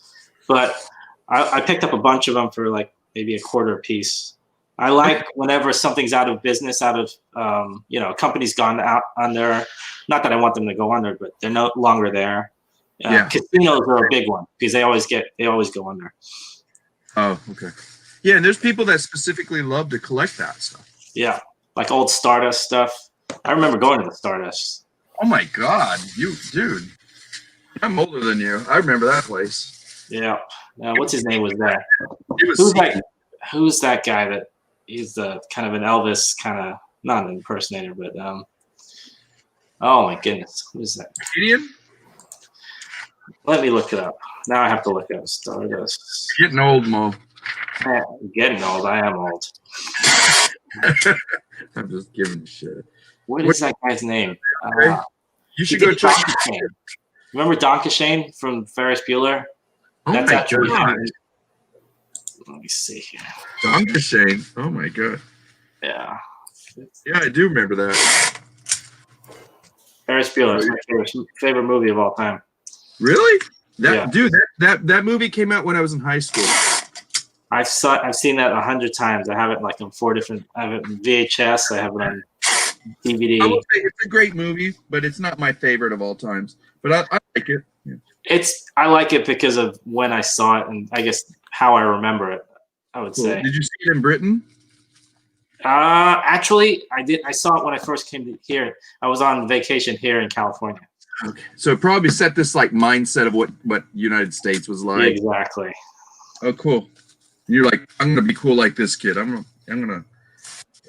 It was a movie of its time. It was rare. I mean, I know it's kind of hokey in certain parts. You know, it's Wayne Newton. That's what it is. Wayne Newton. Yeah, a Donkashane guy. I know he's yeah. I wouldn't say he's Elvis, but yeah, but actually, trust me, he wanted to be that genre. But I'll tell you what, he's got one of the longest residencies there. He's still there. Is he? Oh my Dude, goodness. he's still alive, bro. My aunt loved his shit. I couldn't. 100. My goodness. Well, good for him. Have you seen him when he was younger? I mean, I don't know if it was his young in the 90s. So No, I'm talking like in the 60s. He was like a little kid, 50s or 60s, is it? Oh yeah, that's why that Donkashane was when he was like 8 or something. It's crazy. And you know what's funny is that was like an international hit, which is kind of sad if you think about it. It's like, well, I don't mean it rudely, but it's kind of like, David Hasselhoff. He's got a big cult following in Germany as a singer. He was at the Berlin Wall breaking. I mean, goodness. I mean, it's nuts. Leroy loves David Hasselhoff, his music. David Hasselhoff. I challenge anyone to name one David Hasselhoff song. Name one. I don't know it. Okay, Donkashane. He's got to have sang it. I bet you. I bet you any money. It's as bad as his. I've heard it once. So when I went to Switzerland, Switzerland has 3 dialects. Okay. So everybody thinks Swiss is like Swiss language. No, they got it is Helvetica or whatever they call their language, and there's Swiss German. Main dialect that runs through, I think, their parliament or whatever it is. Then there's Italian, and then there's Swiss French. Yeah. And when I was there, dude, I had a friend. I stood there for about a couple months in Switzerland. It was like best experience. Switzerland's so awesome.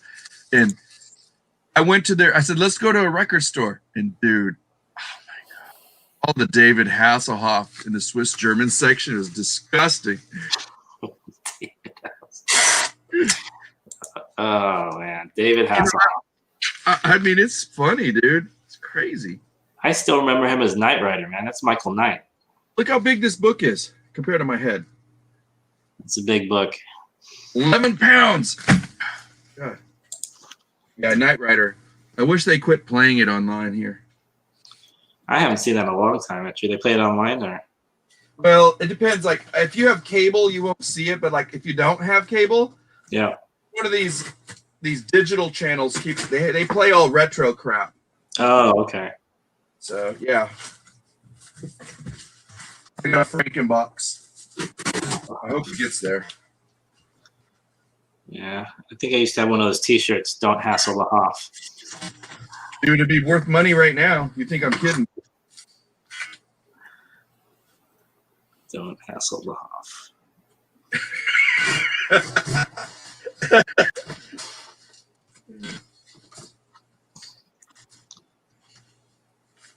Oh Lord. What are you doing, Leroy? What are you listening? Listen to these lots. Good. Are we distracting you? No.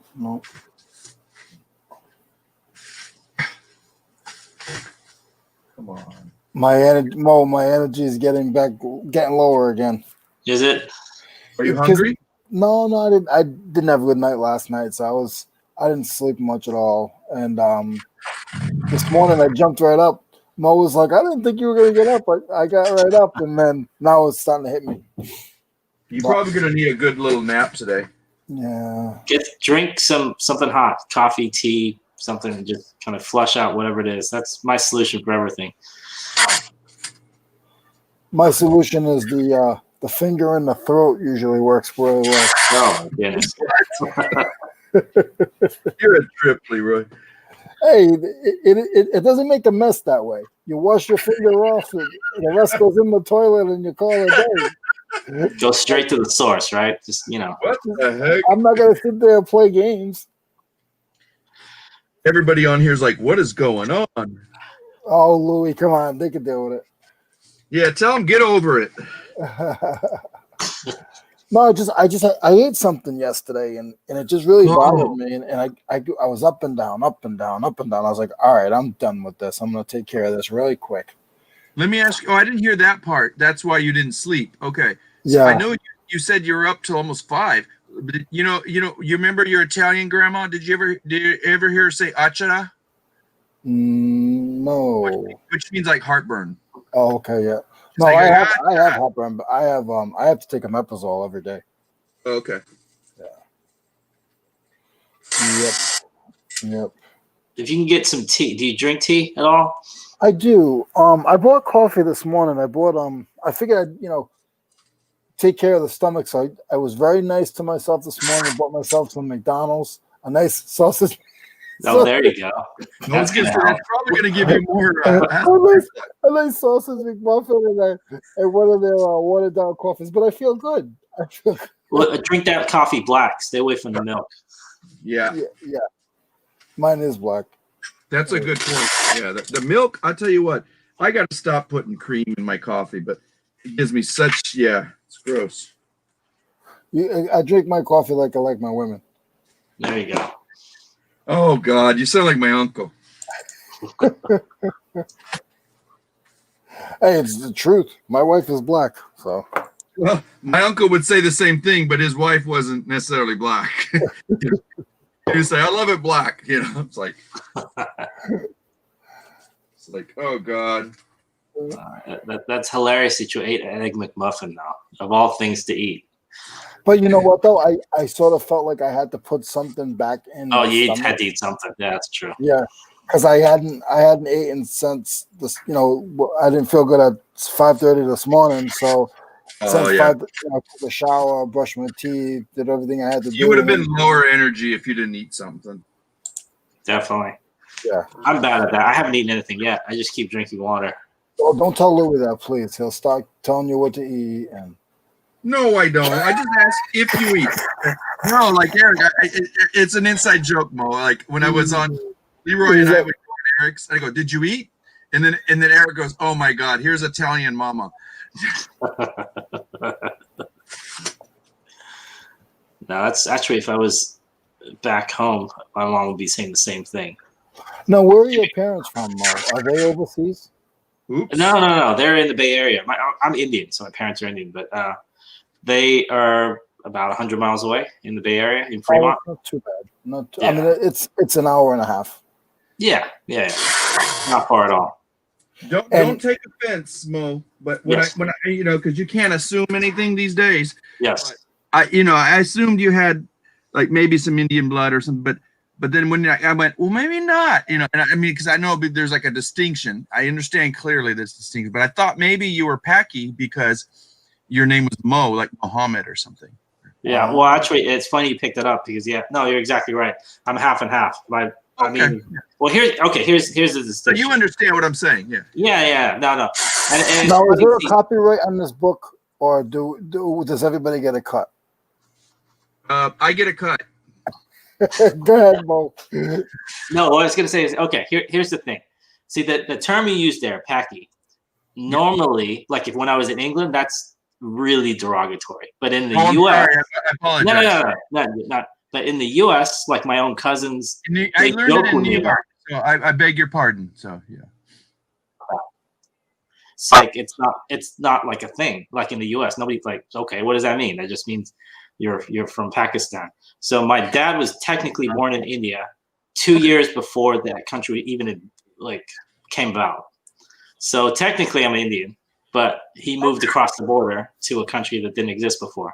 Yeah. So I don't know what you call that. The thing is, like when you say I'm Indian, that could be your nationality, not your ethnicity.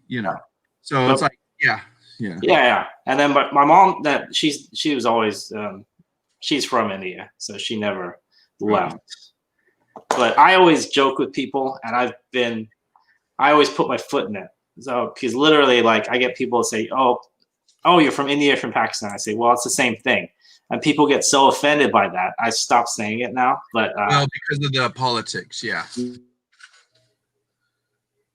No? Yeah. So I don't really care, where you're from, where you're not from, whatever. It's just. Well, but this day and age, everything's got to be PC, and also I didn't want to offend you. I waited, waiting for you to bring. No, you didn't offend me. I'll ask then, but because I love to know things. Yeah. No, like my group of friends I would say pretty much every nationality. I'm glad you said that though about the term Pakistani, Paki. But and like I said, no disrespect to anybody listening in the past or the future. But like in New York, all my friends that were Indian and Paki, and like they would go, "Yeah, I'm Paki," and they would smile. I'm like, "Oh, now it makes sense." Like they were kind of like it's like tongue in cheek. Yeah, and maybe that's something a colloquialism I didn't pick up, but like it was also like Well, you wouldn't have picked it up unless you know someone that came from England, because that's where the term is. That's where it's offensive. Some of them were British, so like you're not really British. You're from India, ha ha ha ha. And it's like, and then I'm like that part I got, but like it was me like when I go to the UK lives, and I always I don't give a crap, but I always go us Yanks, dude, and they get quiet. They kind of like you can see their shoulders, and I'm like, oh, maybe. Because to them, a Yank is not a really kind of a derogatory term for an American. That's what I mean. Like, yeah. So thank you for pointing that out. I really appreciate it, though. No, yeah, and it's funny because to be honest, my family is, I would say 90% Indian. They're from India. South of India too, not even north. Like Pakistan's up north. But I do like my dad's side. They're all from Pakistan. But in the last 200 years, those borders have gone back and forth and back. Well, Pakistan was India. I mean, if you talk about the physical land, it was. I mean, like they said, Pakistan used to be part of India. It says right there in the chat. It's true. So 1950 or something. So I'm not talking about like hundreds of years ago. 1948, I think it was. Not too long ago. But yeah, I mean, I'm not going to get into that because I don't, like I said, but in terms of just geologics. Yeah.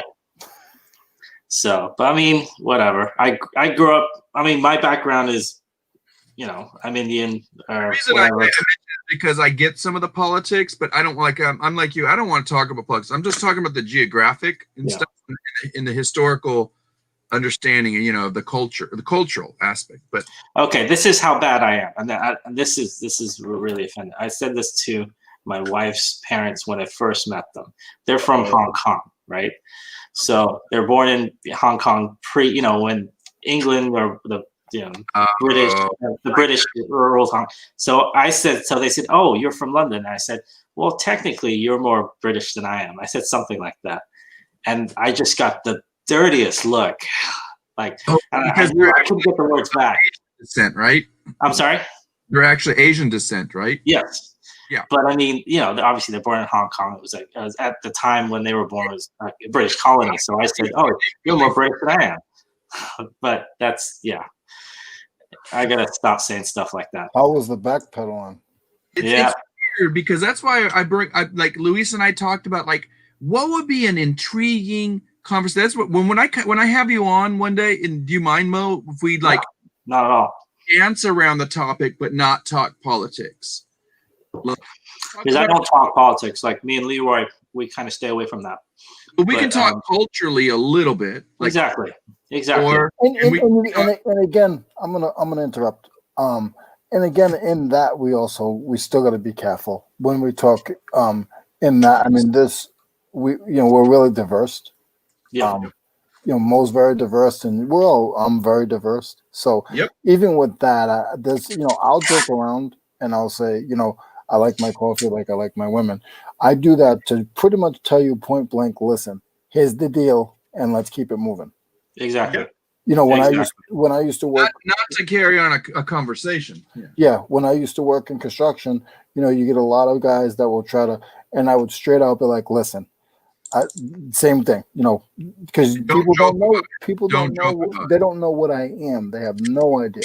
If you look at me, you have no idea that my father was as black as. Can I tell you something? Just because my skin's white, everybody thinks, "Oh, you're a white boy." Mm-hmm. I that all my life. If you knew my mixed background, you wouldn't know. You don't know shit, And it's like people don't get it, and so when I hear certain things, I get so offended. I do too. And my daughter, she's even more mixed. Leroy, I thought you were from Boston.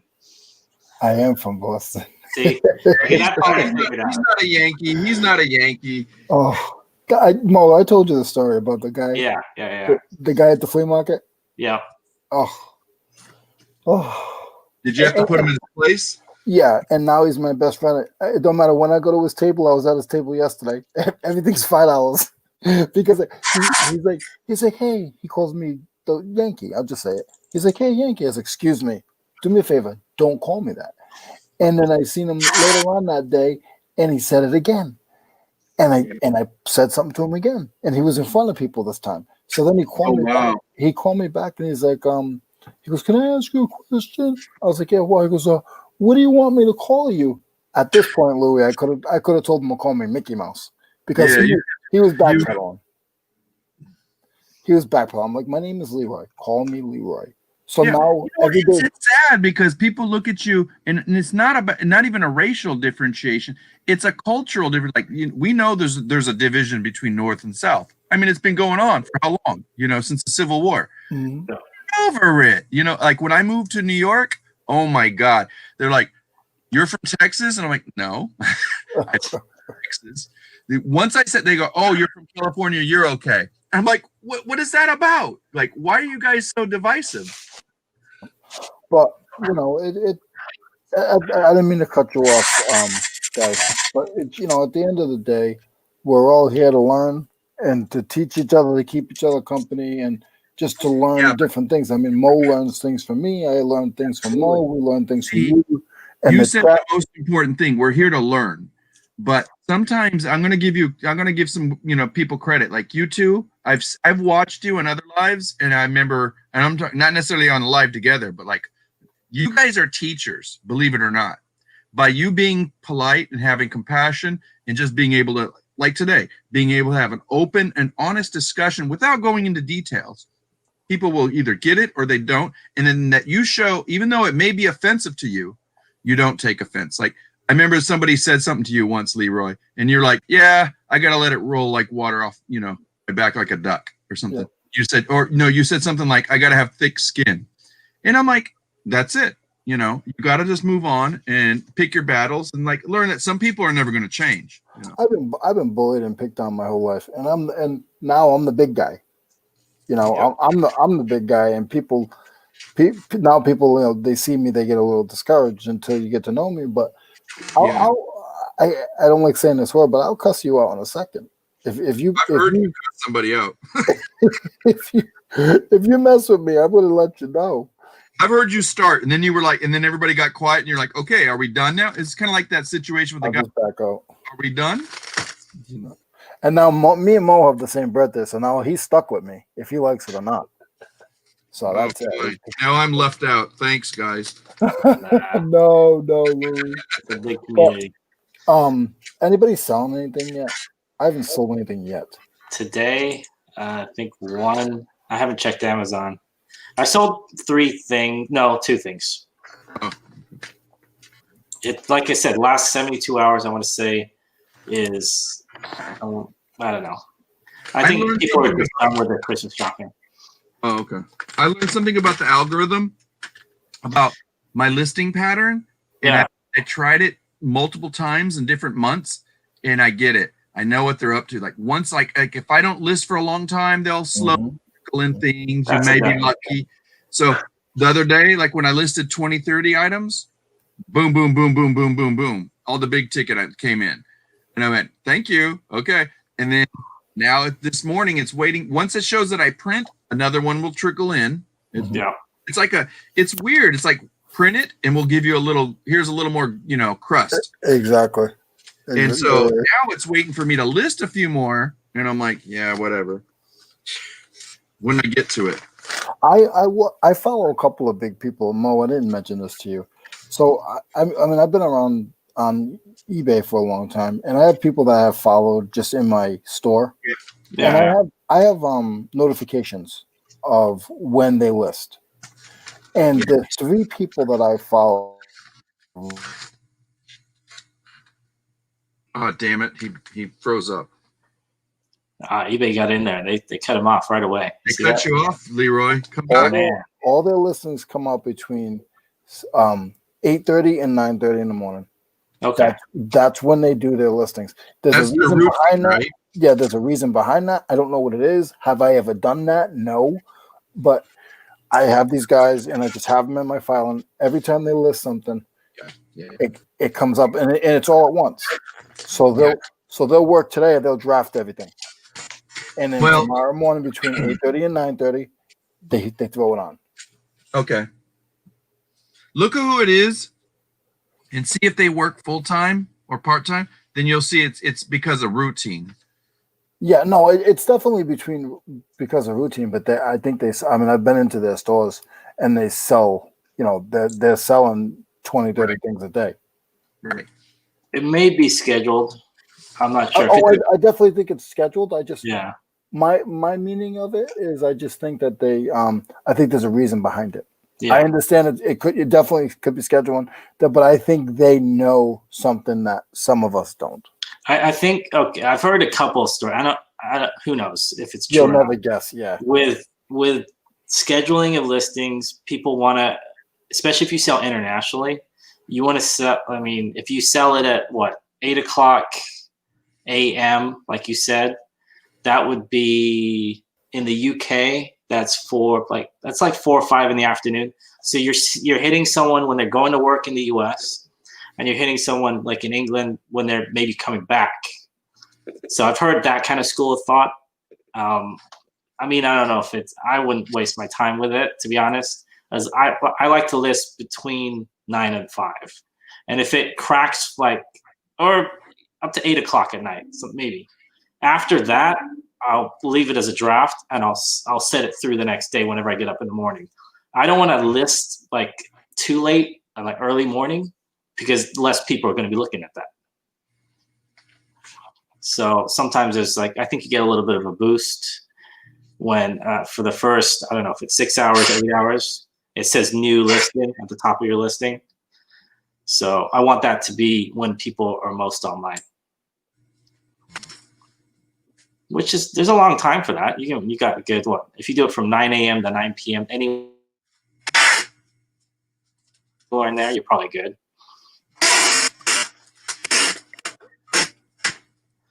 But who knows? I'm not a huge seller, so. Well, yeah. There's some people that pretend to know everything. They'll tell you whether they know it or not. I pretend to know nothing. I know a little bit.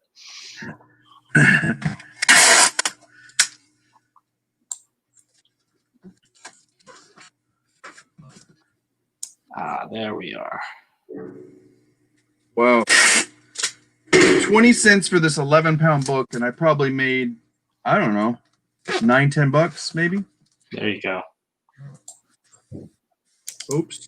Because I covered, oh shit, I covered that with brown tape. Damn it. Oops. I'm off of there.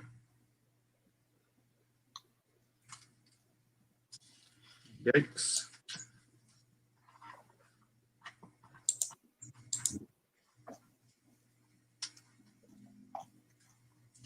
Woo!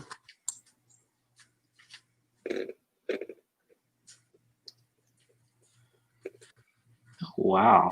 Did I just find a bolo? What? So did I just find a bolo? I hate that term, bolo. Be on the lookout. Yeah, because really, in most cases, bolo is not a bolo by the time they tell you. It's because Exactly. It's just a low demand, high demand for something that's not in stock right now. yeah. What did you think you found? You want to share it or no? Sure. No.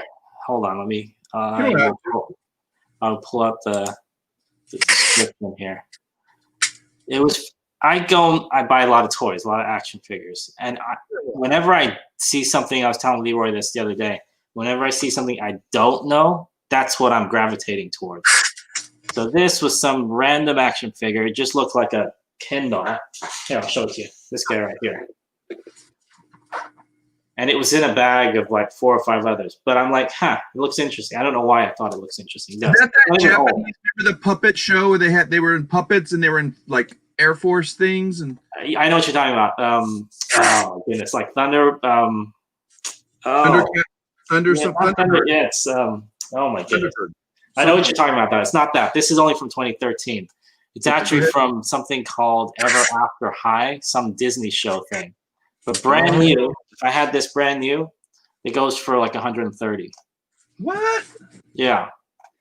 So new in box Ever After High doll set. Alice Shime, Ella, and this guy's called Hunter Huntsman. Crazy. So find this guy new, and it looks like it's some kind of pair. It's like a guy and a girl. $100. They're all selling like recently. $99, $99, $118.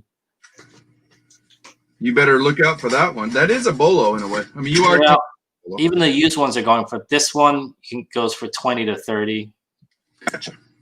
So that's a pretty good find. I always look at the bottom of the shelf. That's me, especially before COVID. I'd be the one there going through the bottom of the rack.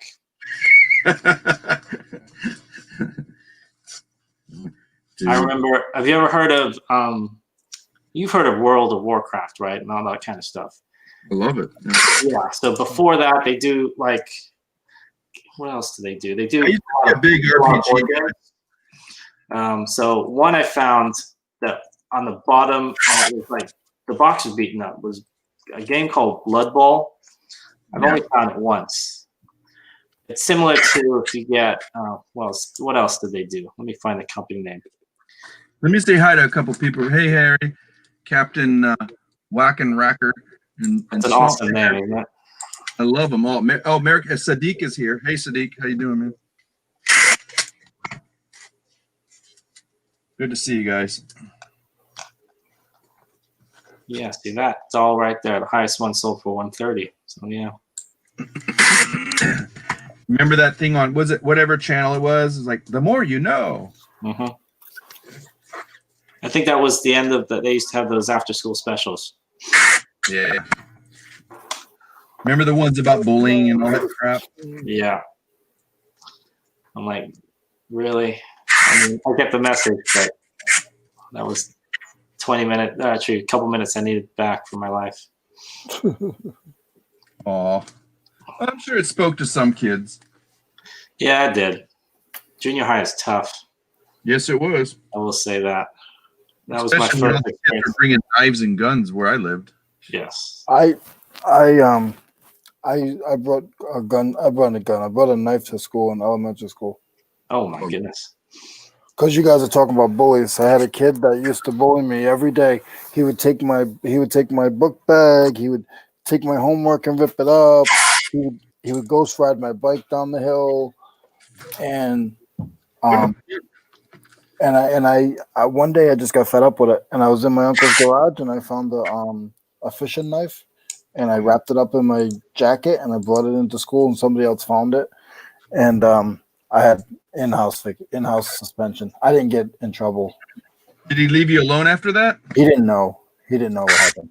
But I still hate him to this day.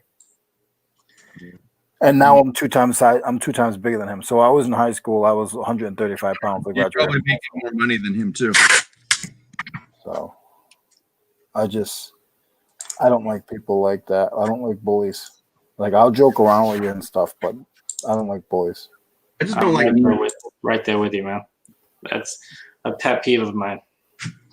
I'll joke around with you, like, I can kid with the best of them. I might come off sensitive, but I'm not. But I don't like bullies. I just don't. And some people give you tough love. Like, I've met people. You know what? But there's nothing wrong with being sensitive. Like you said, you got to have a thick skin. But if anything, being sensitive is a strength. People look at it as a weakness. It's not. I meet people on here that give me tough love, and I figure it out, and I like them. It's just certain things you just that's like I said to you guys. But it's kind of a communication, right? Yeah. I'll just put it out there. Listen, this is what I like, or this is what I don't like, or this is what I do, and this is what I don't do. Don't call me a Yankee, all right, Leroy? Hey, Shane, how's it going? Got the Rise and Grind pick down here. Holy moly. What's going on, Shane? How are you, sir? I don't even know if you know me, but how you doing? Shane's, you want to learn some stuff, talk to this guy. He knows a lot about a lot. Oh, he knows a lot, yes. It's like, I think it comes back to what you were saying, Mo and Leroy. Just be mindful about, like, don't use the word pack you're ever in Britain. Don't use the word yank, especially, loosely, and it's like, but it's crazy because what it means to the Britons doesn't mean the same thing in the United States. Well, I have a problem down here where I call people, and I'll say it. I think Mo heard me say it a couple weeks ago. I've been calling people a punk, and I didn't realize that. To me, it's just like you're a bully, like you think you're a tough guy, but it actually means it means I don't want to put it out there the wrong way. But from what I was told down here, it means you're calling somebody out of their sexual preference. Oh, I did not even know that. Yes. So I still have a hard time with it because I'm so used to, for 30 years, going around calling people a punk. Yeah. And I'm learning, and it's hard because, like, that's how, like you guys, like Louie says, like, whatever nationality or however you were raised or where you were raised, you pick up certain traits. Yep. And it's not that you're doing it to be ignorant. That's sort of how you were raised. People will, when people call for Chinese food, they act like they're talking Chinese. and they're not Chinese. Defensive. You know what I mean? What you just said, like talking Chinese. You're going to find somebody that's Asian, they're going to, hey, that's not nice. Yeah, but when people listen to people call for food, and Mo, I'm not, if I'm going out of place. No. Go ahead. If you listen to people calling Chinese food, their whole, okay, I'm done. I think I understand what you're about to say. I think there's, especially with different languages, there's different, like in English, we have, like me, I'm completely monotone. That's okay. But in other languages, they have different tones.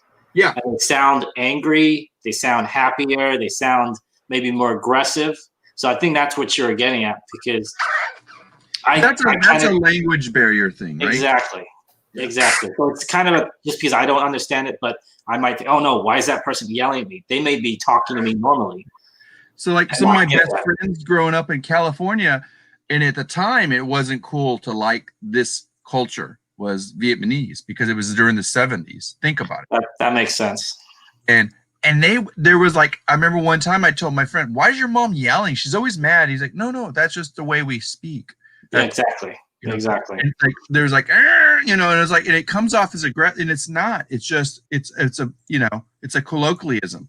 So and I grew up in probably the most diverse area like I could in my own city, like, and my grandmother said, don't divide between people. Like, your friends are your good friends, as long as they're a good person, and thank God she taught me this. And this lady couldn't speak English, so And let me tell you what, my family, we have probably every race married into our family. I'm telling you,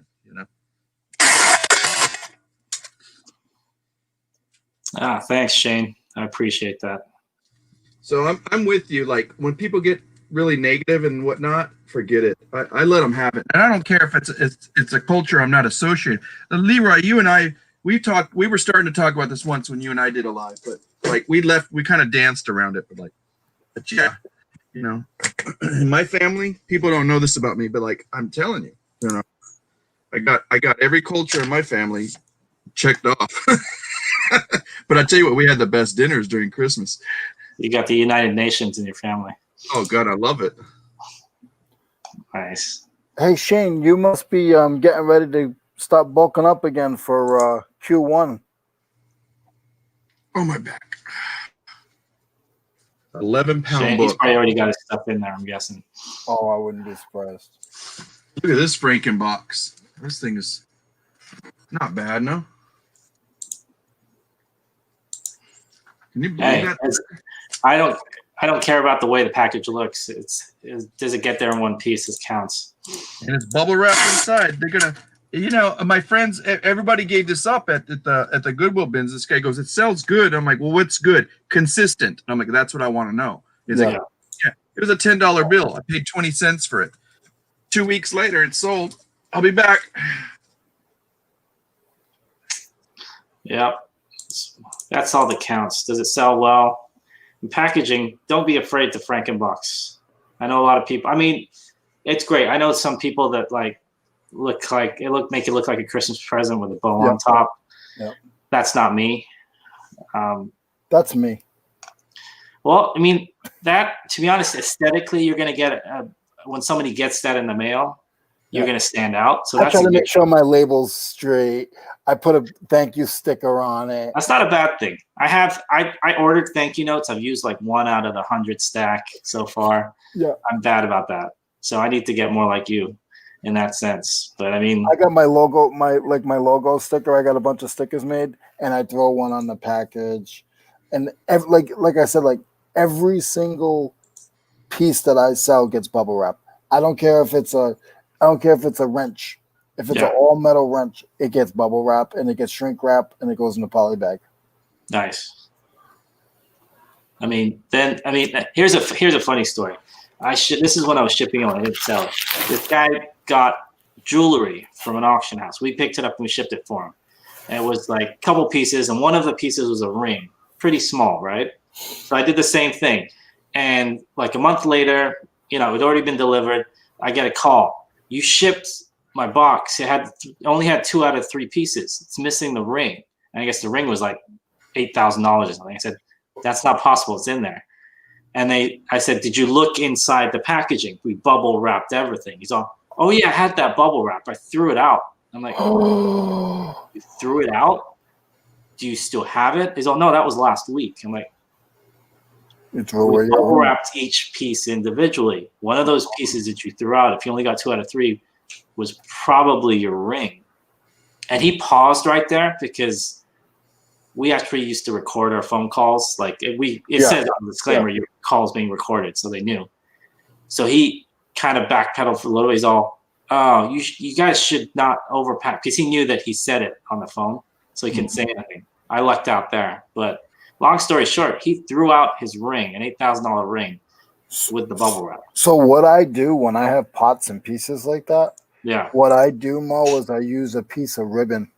Yeah. And I'll wrap it with bubble wrap and I'll put ribbon on it. Yeah. So so you ever see when you go to a land surveyor or something like that, and they have like that orange nylon ribbon? Yeah. I have a roll of that. And when I do a small piece, I wrap it with the ribbon, wrap it with bubble wrap and shrink wrap, and the ribbon sticking out of it. So they know that there's, because sometimes I'll ship something and just say it's shoes, and I'll put something inside of it. I'll do the same thing. If I have the laces in the shoes, I'll tie the ribbon to the laces. So they're like, oh, it sort of alerts them. It stands out. That makes sense, because after that, what we started doing was we started wrapping what didn't matter what it was in paper, and we would put a little note on top of the paper, and it would have inventory. If there's more than one thing, it would say 1 ring, 2, whatever. So then that way that can never happen again. But we didn't do that at that time. I thought I did a really good job packing. I felt so bad for the guy. I'm like, I never got a call back from him. Like he never. I said follow up with me. He never did. So I don't know. And I know it was 8,000 because I picked it up from the auction myself, so I can see the inventory list. But I don't know.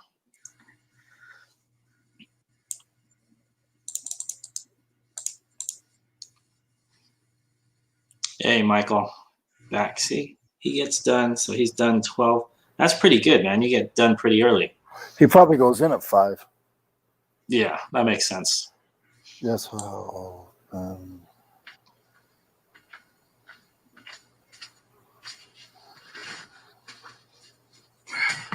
right, I got the rest of the day for free except for on Reseller. No, it's what's his name? eBay Addicts. Yeah. Jeff. Yeah. We're gonna Luis and I are gonna be on there today. So nice. What time? And it should be 5 Eastern, 2 p.m. your time in Cali. Yeah. Hold on. Let me find It's on. He's gonna. Yeah, I told him. I said he was asking me. He's like, "What's up?" And he's like, "Let me know if you ever want to come back In on." the next 10 years. You're such a smart ass. I love you. No, he's talking about 300K. I'm like, I wish in 10 years I could make 300K. Yeah, but you know what? But he found his niche. Like he knows. Yeah, he's good. He knows I media. watch his videos. But what I'm saying is like you're getting paid to go deliver crap, and he's probably driving, scanning or he's got them all like in draft mode and just list.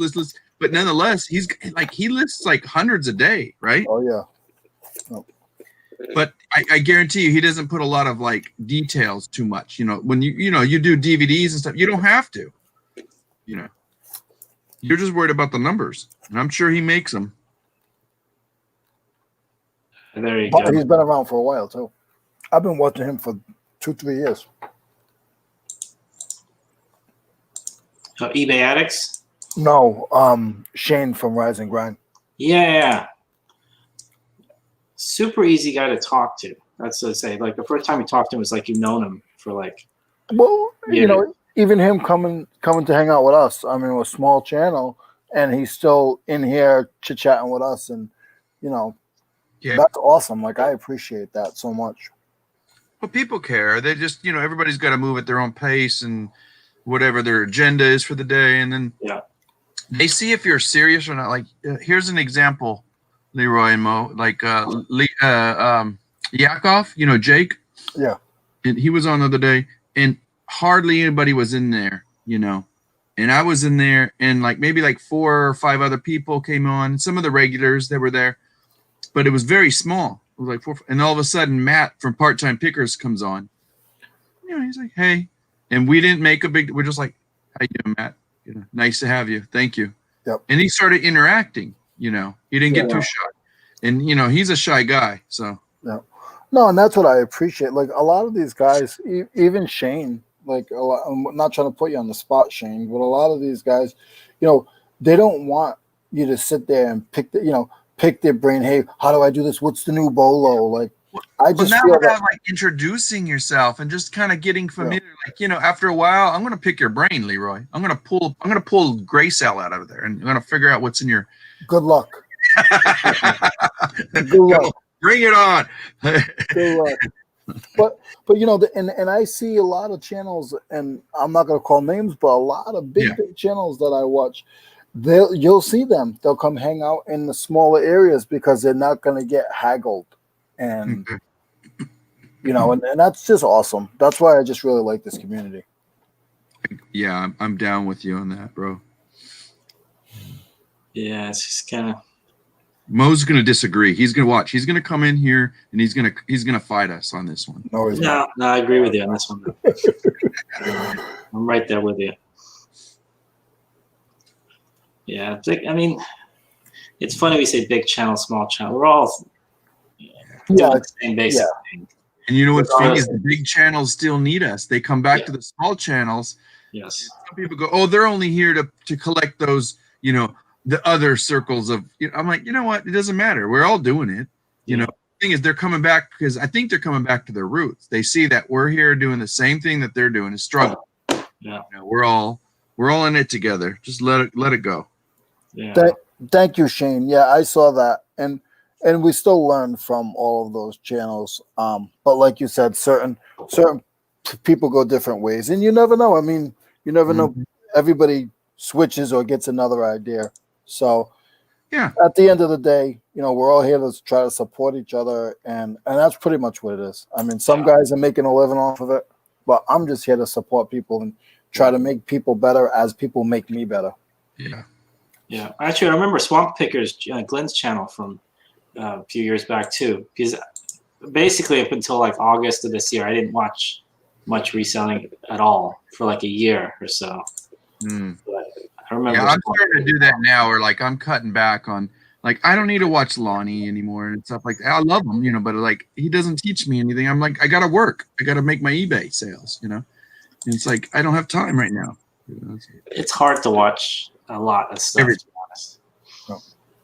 So I appreciate anybody that's out there. Yeah, I'm not cutting up anybody. I'm just. I never would cut anybody up. Yep. Yeah. My thing is that we all, like I said, we're all in this together. So back to reselling, guys. Not just kidding. No. But I just, you know, some people, it's like the mileage that Shane puts in driving. Like he's probably used to it and he probably knows all the stores. But when I first started watching him, like they would drive like states. Like not in their state, like states. Yeah, forget about it. Yeah. Forget about it. I mean, I could definitely do that if I figured it out.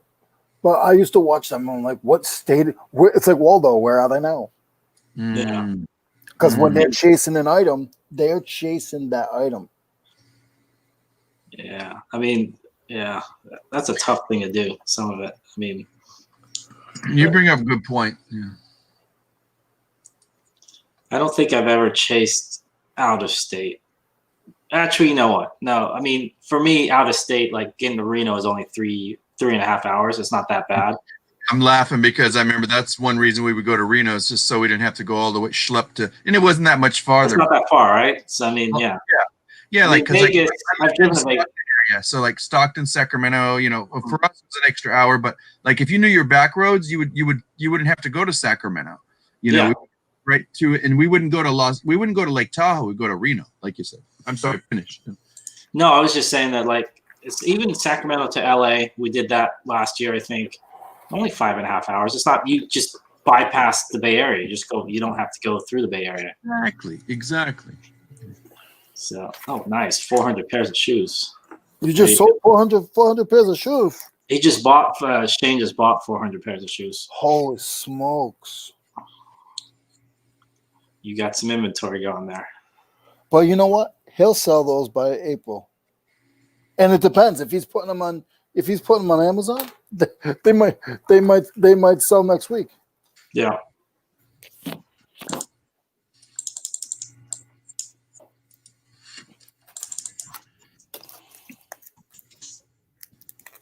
I think I always get afraid. It's like I have so much invested here that it's hard for me to jump over to Amazon and invest another $5,000. Yeah. Like, I literally would, like, the best I could do was like 500 without putting myself in a hole.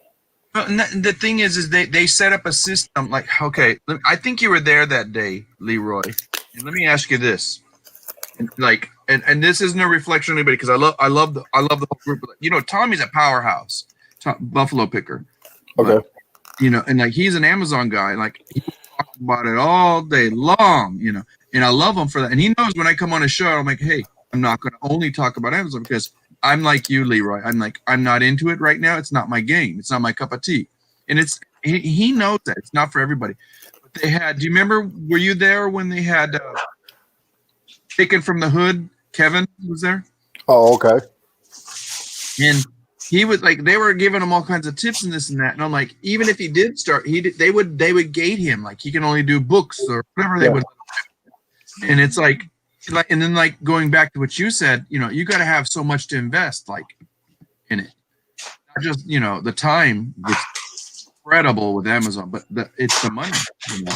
You have to have the money to put up that product, right? Yeah. So poor Kevin, like they were like, his head was turning, and I'm like, you guys, you know, let him breathe, like let him go at his pace, but encourage him. If maybe he's not ready, maybe he doesn't want to do it, maybe it's not even a good idea that he goes on it, you know. Yeah. Like I said, I'm friends with all those guys, so I'm sitting on the back of this one because no, because I already talked to Tommy. Like I said it openly in the chat. I met Tommy, and Tommy's awesome. So, no, I love. You kidding me? Yeah. Tommy's one of the guys that I support. I will back him up to the end of the day. No, this is not about anything. This is just like this is a sales talk, you know. And he knows. But I meant like on the live chat, it was just so funny because I could see that Kevin was like, "Want to do it?" I can't go. Mo goes. What happened? No, Mo got you up. pulled it out. That's funny. I know I was gonna get up and go put something away, but then Mo got up at the same time, and I was like, "Oh, sorry. Go ahead. Walk away from Louie like that. I can't do that." No. That's all I was gonna say. No, it's not. It's no. Trust me. If anybody, Tommy's one of the first guys I connected with, so I love him to death. He knows. Yeah, this is not a reflection on him. It's just about Amazon. Yeah. See, Amazon is tough. I don't see some big change. Yeah, it's a beast. Back to eBay. So, wait, maybe Leroy can answer this because. Well, his earplugs are out. Oh, okay. So, because Marrakesh 7 was saying easy to do RA in the Northeast, easy to drive from state to state. Oh yeah. I guess that makes sense. States are not too far. Like if you're in New York region, you go to Connecticut, New Jersey, Pennsylvania, a little bit better, right? Yeah. So for me, if I was, let's see, when I was in the Bay Area, I would go. Oh, Gate City does both. I would go from basically I'd stay in the Bay Area. I mean, I didn't have to go too far because the stuff was so good. Well, that's just it. Like you said, you know, if it's so good, you're gonna go there. I didn't really have to go. Like even the bins, the bins. Okay, let's do an assessment of the bins. I haven't really gone too much to the San Francisco bins, not because it's not good, but because the people that do the SF bins, I don't even know if it's still the same. This is as of a couple of years back. Okay. They get there early. Yeah, there's the regular. They know the system. Yeah. And then and then not only that, just getting in and getting out of San Francisco for me was a pain. Well, I was going to say for you, even though Sacramento, you got a direct route almost, back route. Yeah, but where am I going to park? I'm not a big fan of the thrift stores. I was going to say parking, but I was going to say you wouldn't care because you'd figure it. But yeah, in the Bay Area, parking is gold. Yes, and now they're starting to put up meters. Back in the 80s, and it was expensive back then. I don't even want to think about it now. They're putting meters up everywhere now. Even like Redwood City and like places like that, they have like parking. They never had those before. Yeah. I'm like, yeah, but it's not. I would go to Los Gatos and stuff like that to kind of avoid the Bay Area. Los Gatos is a posh neighborhood back then. Los Gatos it's funny you say Los Gatos. I went to Los Gatos with have you ever listened to Merch Minds? Young from Merch Minds? You know what? He's back in the day OG reseller. He does a lot of print on demand stuff now. Okay. So anyways, he took me to, I don't even know where it was. It was somewhere in the Los Gatos area, somewhere around there. So a couple places right there. So that's super upscale. I mean, like the thrift stores are kind of like, they even like, I think one of them even had like coffee and donuts out. I mean, it's just slightly different, but it's like, I don't know, more boutique-y, I would say. Yep. No, I know exactly what they're guess what? Austin, Texas, there's a grungy part, and then we like it, leave it alone. But whenever they gentrify that area, it's like, no. Austin is the new Bay Area. It is. Yeah, it makes me sick to my stomach. And people love it because we got beach, we got canyons, we got mountains, we got desert here. And you got Californians. I bet you got a ton of Californians. Yeah. I mean, I'm one technically. You know, I've been so far removed since the 90s, you know. So yeah, Californians, we go everywhere now. So I guess like It is what it is. Well, you know what? You guys can't afford to live there. Earthquakes. There's the fires. You got, overpopulation. Oh, you heard about the rents in San Francisco? That people are cutting those in half now because they can't, like, $3, $4, $5 rent. So they're advertising for half price rent now because people can't afford it. Oh yeah, because I think Topher's paying like $2,500. You know Topher? Yeah. Yeah, dude, he's up in the 2. I'm like, what? How? That's nuts. It's crazy. But I'm paying at least $1,000 where I'm living in. That's like double a mortgage. I mean, 2,500. Go ahead. No, I was sorry. I was going to say 2,500 for a rent is probably double anybody else's mortgage in the country. If you ever watch like HGTV and those places like that, you're not going to California. Why? Because most people are not looking in California. I mean, I love California, but the prices here are ridiculous. I mean, Bro, it's like crazy. Like Manhattan prices. I mean, I don't know if anyone that lives in Manhattan, they'll probably make fun of us. That'd be maybe one of the places. The closest I lived, and it was technically in Manhattan, but you know how Manhattan, when it goes up, it goes like this. It kind of gets smaller. Oh, let me go this way. It goes smaller up, like here's before you get to the Heights, Washington Heights, because when it goes this way and it goes over this way, if you go across, there's like a university on this side, and that's where Harlem is, and then there's Spanish Harlem, which is far east. This way. So I coined the term when I lived up there. I lived at 138th in Broadway. So if you follow Broadway, it brings you all the way back down through, Times Square and all the way Broadway down to Wall Street. Yeah. On Broadway, as you know that. But I lived up there, and I'm like, oh my God, it was the cheapest rent, but it took forever to get a train and things like that. But nobody called it Harlem, and technically it was kind of falling into that outskirts of Harlem. So I said, they go, where do you live? I said, Spanish Harlem West. They're like, what? I haven't heard of that. Is that a cool new place? And I'm like, yeah, it's cool and it's new, and I'm only paying like $700 rent. They probably use an acronym. It'd be like S. Nobody picked up on it, and I would still. And my friends started liking it. They go, I like that. They go, oh, I get why you call it that, because there's Harlem and then there's Spanish Harlem, which is east. I just call it, Spanish Harlem West, because it was a lot of Dominican and stuff, and I love the food. Oh my God! Don't get me started on food. See, Shane pays $780 for 2,800 square feet. Which one's Shane? Shane at Rise and Grind Picker. And Rise and Grind. I'm sorry, Shane. He's in Illinois. I'm not sure which city, but he's in Illinois. I paid $375 for 900 square feet. Oh my goodness. Yeah, around here, the average. See, if you want to find out rents around the country, let's see. I need a move. Yeah. The rent. What did you say? You need what? I'm sorry? Louie said he needs to move. Yeah, dude, no, I have to move, Leroy. I'm gonna have to leave Austin because it's like, why am I paying $1,000 a month when I can go somewhere else and pay like $800 and buy my house? Yeah. My 5-year goal is a bondominium.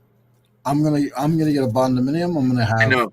Well, if I'm still here, come visit me. But I'm gonna probably move to Houston, and Houston is where I think those bondominiums are more.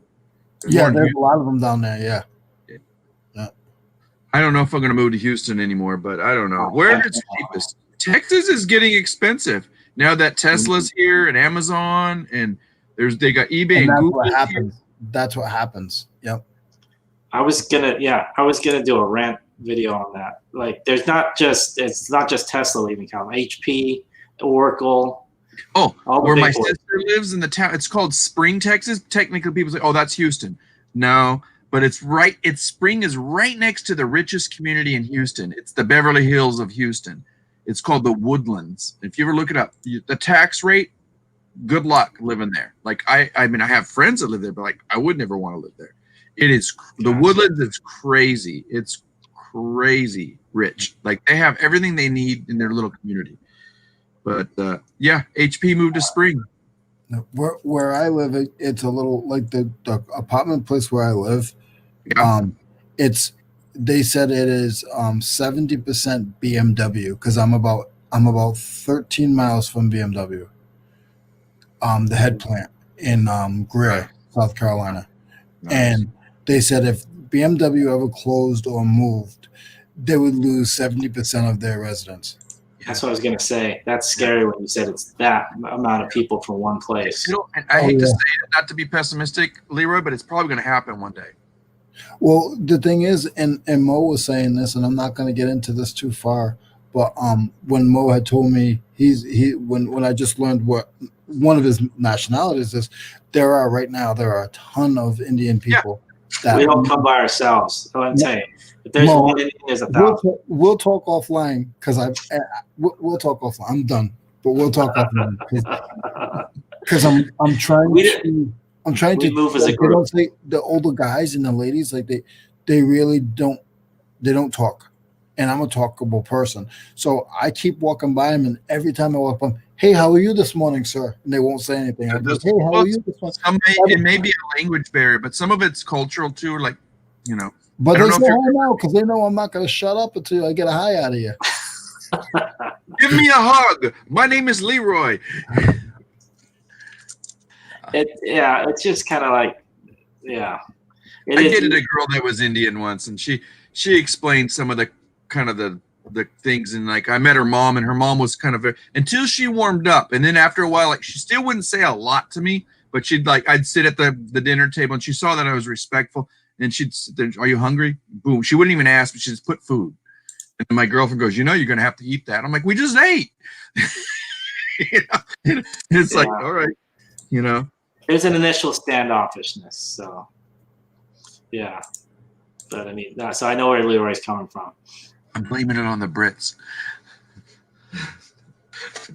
No, that was just a joke. That was a joke. Move there now. Mo's like, don't start. Nah, you can keep going, man. I'm just teasing.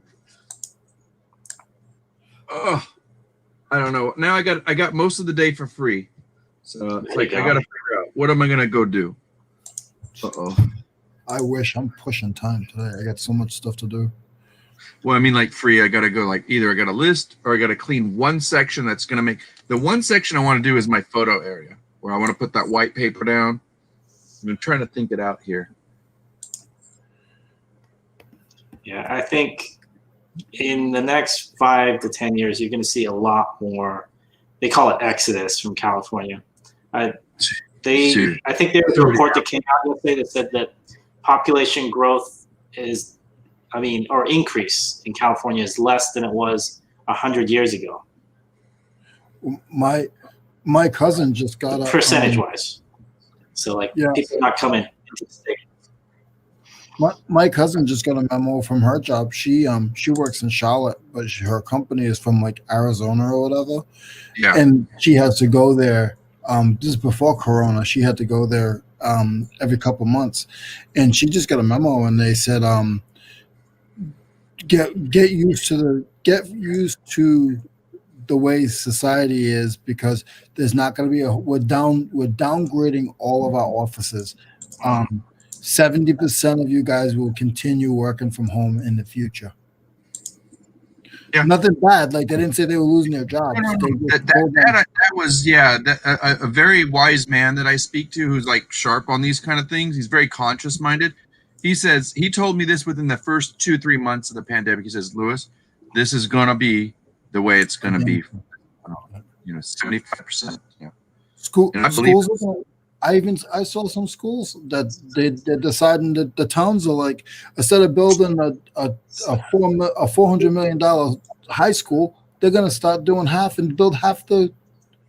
Yep. Build half of a 2-story building, and that in the lower has just like a community area for when the kids come in to check in, and they have a couple classrooms that are scheduled off. They don't need that many big classrooms now. Why would you? Lunches? They don't have to pay lunches anymore. They don't have to. The school bus stuff is going to go down.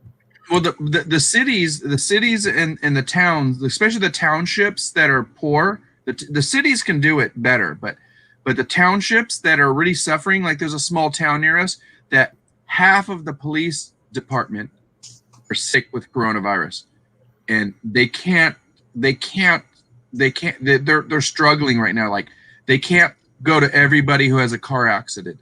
They can't make it to everybody who calls. They're saving it for emergency calls, like pure emergency.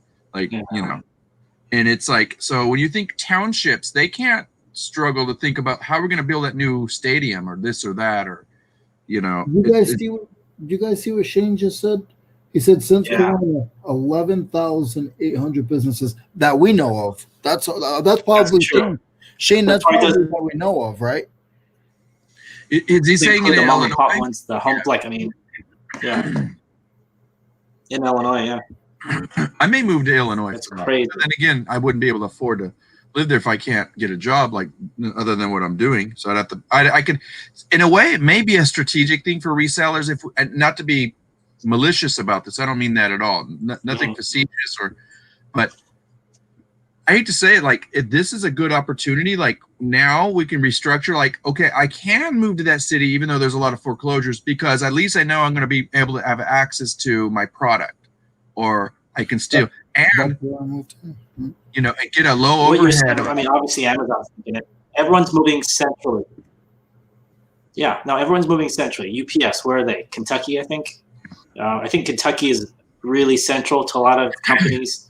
Illinois, Pennsylvania, the middle of the country is going to be the new California/New York. But what happens? What happens is in another 30 years, it's going to switch from there to somewhere else. True. Whatever. It goes by the dollar. You know, well, I don't think it'll switch. I think it'll open up. They'll never get rid of where it already logistically worked. That's just my opinion. But like, because what's his name? Lex Luthor of Amazon, or not Bezos. Oh, Bezos? About 30 years ago, or whenever he started the Amazon thing, 20, 25 years ago, I remember him talking about how important logistics was for everything in the game. This is just when he was starting his book game. And I went, holy moly. They said, do you see yourself staying in Seattle? And he's like, oh, no. He's like, it wouldn't be profitable. And I went, well, these guys don't pay their taxes in the state that they're in. He's in Ireland, I think, or something like that. So, I mean, oh my goodness, our governor's letting corporations pack people in there. You can't open small businesses. State reps call small business. They're in the pool. Liquor wow, license. Shane, that's crazy. Yeah, and unfortunately, next year is going to be, you're going to see more of this types of stuff. I mean, it's going to be a shift. It's going to reshape the United States in terms of its sales and marketing structuring, you know, and capacity, because if we don't get a better grasp of we joke about the Californians moving to Austin, but no, it's because of the industry. Like wherever the industries go, like if BMW your area, Leroy, people are going to have to, it's a constant exodus. It is a constant exodus. The thing is can you foresee in advance? Like you want to buy that little building thing, you know, Houston, I think will always be good. But here's the thing, on top of the logistics is, and the reason I disagreed with you, Leroy, is it's not going to just move from central. It will always be central, but I think they're going to have more hubs. Yeah. Additionally, because let me put it this way, and this is my reason for the logic, and tell me how you see this in terms of sales and marketing. Is one example is with the COVID, with the virus vaccines, they said one of the biggest premonitions and worries and challenges right now is how are they going to get this out during weather storms? Yeah. So you look at that as a logistic move. What about our packages? What about what we're doing? You know, what about seasonal stuff? You add fourth quarter into that. I'm telling you, everything is logistics. I'll tell you this. I mean, that's just kind of like you're talking about, like the preeminent topic right now. Everything is logistics. Amazon to reset. That's what they got to have. They got to have 100 hubs with the same product in it at all times. So when they have you send stuff in, they're not just having you send stuff in. They're having you send stuff in so they can have enough adequate supply close enough to they can send it to that region. You know, and it's like it's a constant ebb and flow of energy. Yes, yeah. There's going to be giant restructuring. I mean, especially the problem with California is multiple fold, not just the exodus, but the fires, but obviously everything that's going on with COVID. I mean, we used to joke about this as a kid. Do you still joke about this, Mo? Like the possibility of the earthquake in terms of, I don't think all the time. Ocean. There was a commercial. I don't know how, maybe 10 years ago when Shaquille O'Neal was still playing. I think when he moved to Phoenix, that, I'm going to bring he went from LA to Phoenix or whatever it was. And then they changed there's an earthquake, and then all of a sudden Phoenix is beachfront property, because he's over. So they still joke about that also because we got all the fault lines here. I mean, but it is a truth, because those fault lines, if people knew about the seismic pressures and the things that are going on, and I talked to one guy that actually worked on the south end of California, he says it's just a matter of time. Yeah, it is. Like in Fremont, it's funny. Fremont, there's a park called Lake Elizabeth Park, just a has a little lake park. There's a crack lake, the cement there, and they keep measuring it because every year that crack gets bigger and bigger, like 2 inches, 3 inches, every single year. And everyone's they've been expecting this next big one for 10 years now. Since the LA quake, they've been thinking, we're next. I don't want to get negative, but I think in about 20 years, within the next 20 years, you're going to see a major one that's it's probably like on the Richter scale, it's going to be close to 10. Yeah, it's going to take out a city. I mean, I hate to say it, but do you remember San Francisco, the one back in the 1900s? The early 1900s? What was it, 1908 or something like that. Yeah. Do you remember the pictures of it? And they even had video or some, I think, wow. I mean, it decimated San Francisco. People forget this. And now we're having this happen again. Like, I don't care whether you agree or disagree with global warming, but long story short, and then you were talking about Exodus. When you said that, it still blows my mind, Mo, is like, I couldn't even fathom the state of California to leave for whatever reason. You already have a pandemic. You already had fires. You already, occasionally have earthquakes. You got a lot more California. I mean, going against it, And if it loses tech, I shouldn't say tech. Big tech is going. There's not going to be. Here's the thing that they're not talking about with big tech. These companies came around, Amazon, eBay, all these guys 20, 30 years ago. The new guys are not going to set up shop here. They're going to set up here in the U.S. if we're lucky, or they're going to go like Singapore or Thailand or, somewhere else like that. And you know what? I'm not saying, but I think California will always be in and of itself. And, push the. I agree with you, Shane. Exaggeration of the earthquake thing, but it'll reinvent itself. Yeah. The population is such that it kind of has to. It sounds like Illinois is going through a lot of similar stuff to California. Swamp Picker says interstate collapsed. Hey, Jennifer Hayes. I remember the 89 earthquake. I was here for about 2 weeks. I was ready to go back. I'm like, there's no earthquakes in England. I mean, let's just leave. We haven't been here that long. And then, I remember my uncle was I just came back from. What do you call it? He went down. He's a big loudmouth. So he went down and he took pieces of like everyone did, took pieces of the freeway. So, look what I got. I'm like, people are don't have electricity, and you're going messing in the rubble there and picking up pieces of cement. Exactly. Oh, do you remember this? Do you remember when the Giants and A's were playing against each other? Do you remember that, Mo? I'm sorry. Do I remember what?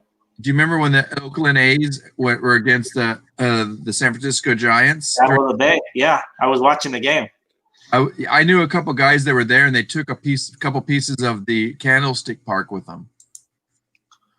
Yeah, I remember that. I remember and people are selling that stuff on eBay. On the years. I remember that. Yeah, I remember my cousin was at a high school basketball game during the earthquake, and they thought that they're like the opposite team or somebody was outside pushing the bus, because they weren't moving. They were in the parking lot. And they're why, stop pushing the bus. And they looked out the window. There's nobody there. Yeah. So I just remember when one of the games they announced them, and they were announcing something, and they were running out in the field, and that's when the earthquake came. You remember? Yeah. The Giants. That's the Giants. It's Nothing to That laugh was at. crazy. They had baseball in November then. I was in your region. I was like outside of Sacramento, like about an hour and a half away from you, in a town called Linden. Okay. Yeah, Yeah, I just remember we lived close to a levee, and there was nothing but like it was an orchard of walnut trees, and there was this giant big pine tree or whatever it was, and I just remember it doing this. It was my aunt was like, "Quick, get under the house," like, well, no, we left the house, and she's like, and we were just standing there, and it was like, yeah, crazy times. that was bad because I remember when the initial earthquake happened, I ran outside into the backyard and I could feel the ground. And then it stopped after, whenever it stopped, after a minute or whatever. And then a couple minutes later, I went to the bathroom. So I'm in the bathroom. And then it starts shaking again, the aftershock. I'm like, you kidding me? I mean, yeah, that's an after. People don't know about the aftershocks. Yeah. So, yeah. So that was hilarious. I got 3 days off school, though. I milked that. How did you milk that? Just because they said that I think 1 day was mandatory. Everyone's like 2 days maybe, and they said no. I think I got 5 days off because they said if you have issues at home like no electricity, this, that, the other, you can stay off for 5 days. Otherwise, okay. Oh, like an emergency kind of. Yeah, I was already graduated. I think I just was starting college or something. Yeah. So then, yeah, I said no. Yeah, but I'm taking a whole week off. Well, in a way, it's a good mental time to recoup. Yeah. It's a scary. People who's never been through like a major earthquake. To me, that's a major earthquake. It's pretty scary. It's the biggest one I've been through. And to this day, I think like one of the countries I remember hearing about, I feel so sad, is the country of India. When they have earthquakes, they're bad. And everything's so condensed. A lot of the population density is really bad. So I mean, places like India, Brazil, Thailand, Mexico too. Yeah, Mexico City is. I don't know. I don't know what's the population of Mexico City. It was probably the most populated city in the whole world at one time. Yeah, it's ridiculous. And I've never been to Brazil. My cousin has, but he's seen like they build on hills, dude. Yes, and it's really densely populated. Yeah. I mean, so I could not imagine places like that. I'm lucky in a sense. We live in the U.S. where it's what we think is densely populated really isn't. Yeah, you're a little spread out. Yeah.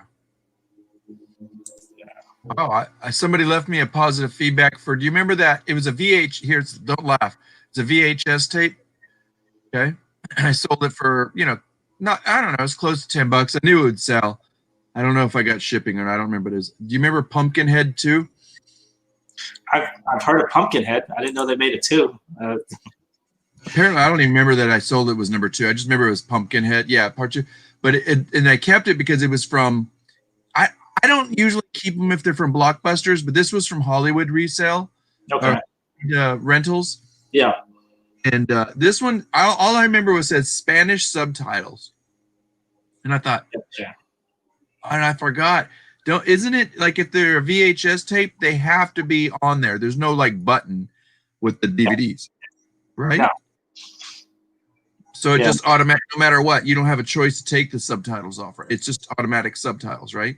I think so. You can't. I don't think there's a way to take that off. I don't think so either. I can't remember now. And if there is, I'm like, I would love to know. But yeah, all I remember is Spanish subtitles. And I thought that's got to sell, It's a thing. It's a different thing. Yeah. So I was like, it sold, like about $10. There you go. I used to sell a lot of VHS, especially on Amazon before, not so much anymore. But because I picked it up for like nothing, a quarter here, 10 cents there. I took good pictures on this one. It says perfectly as described. Thank you. At least that was nice. Yeah.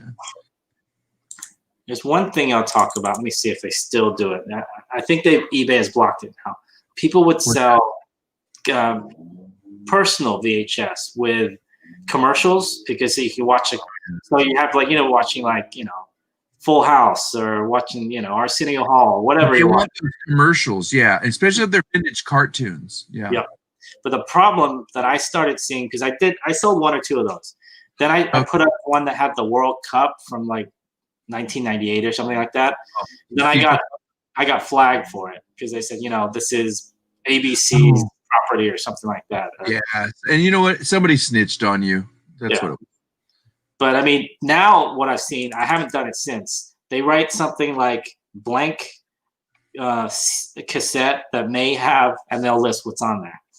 Yeah, you got to write blank cassette. You can't mention any like if it's a copyrighted material, somebody. Yeah.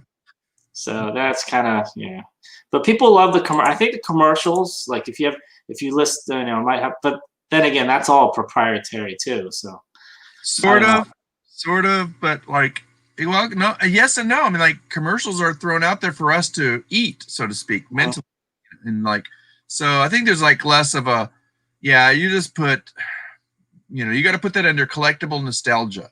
It's kind of like ephemera, but like.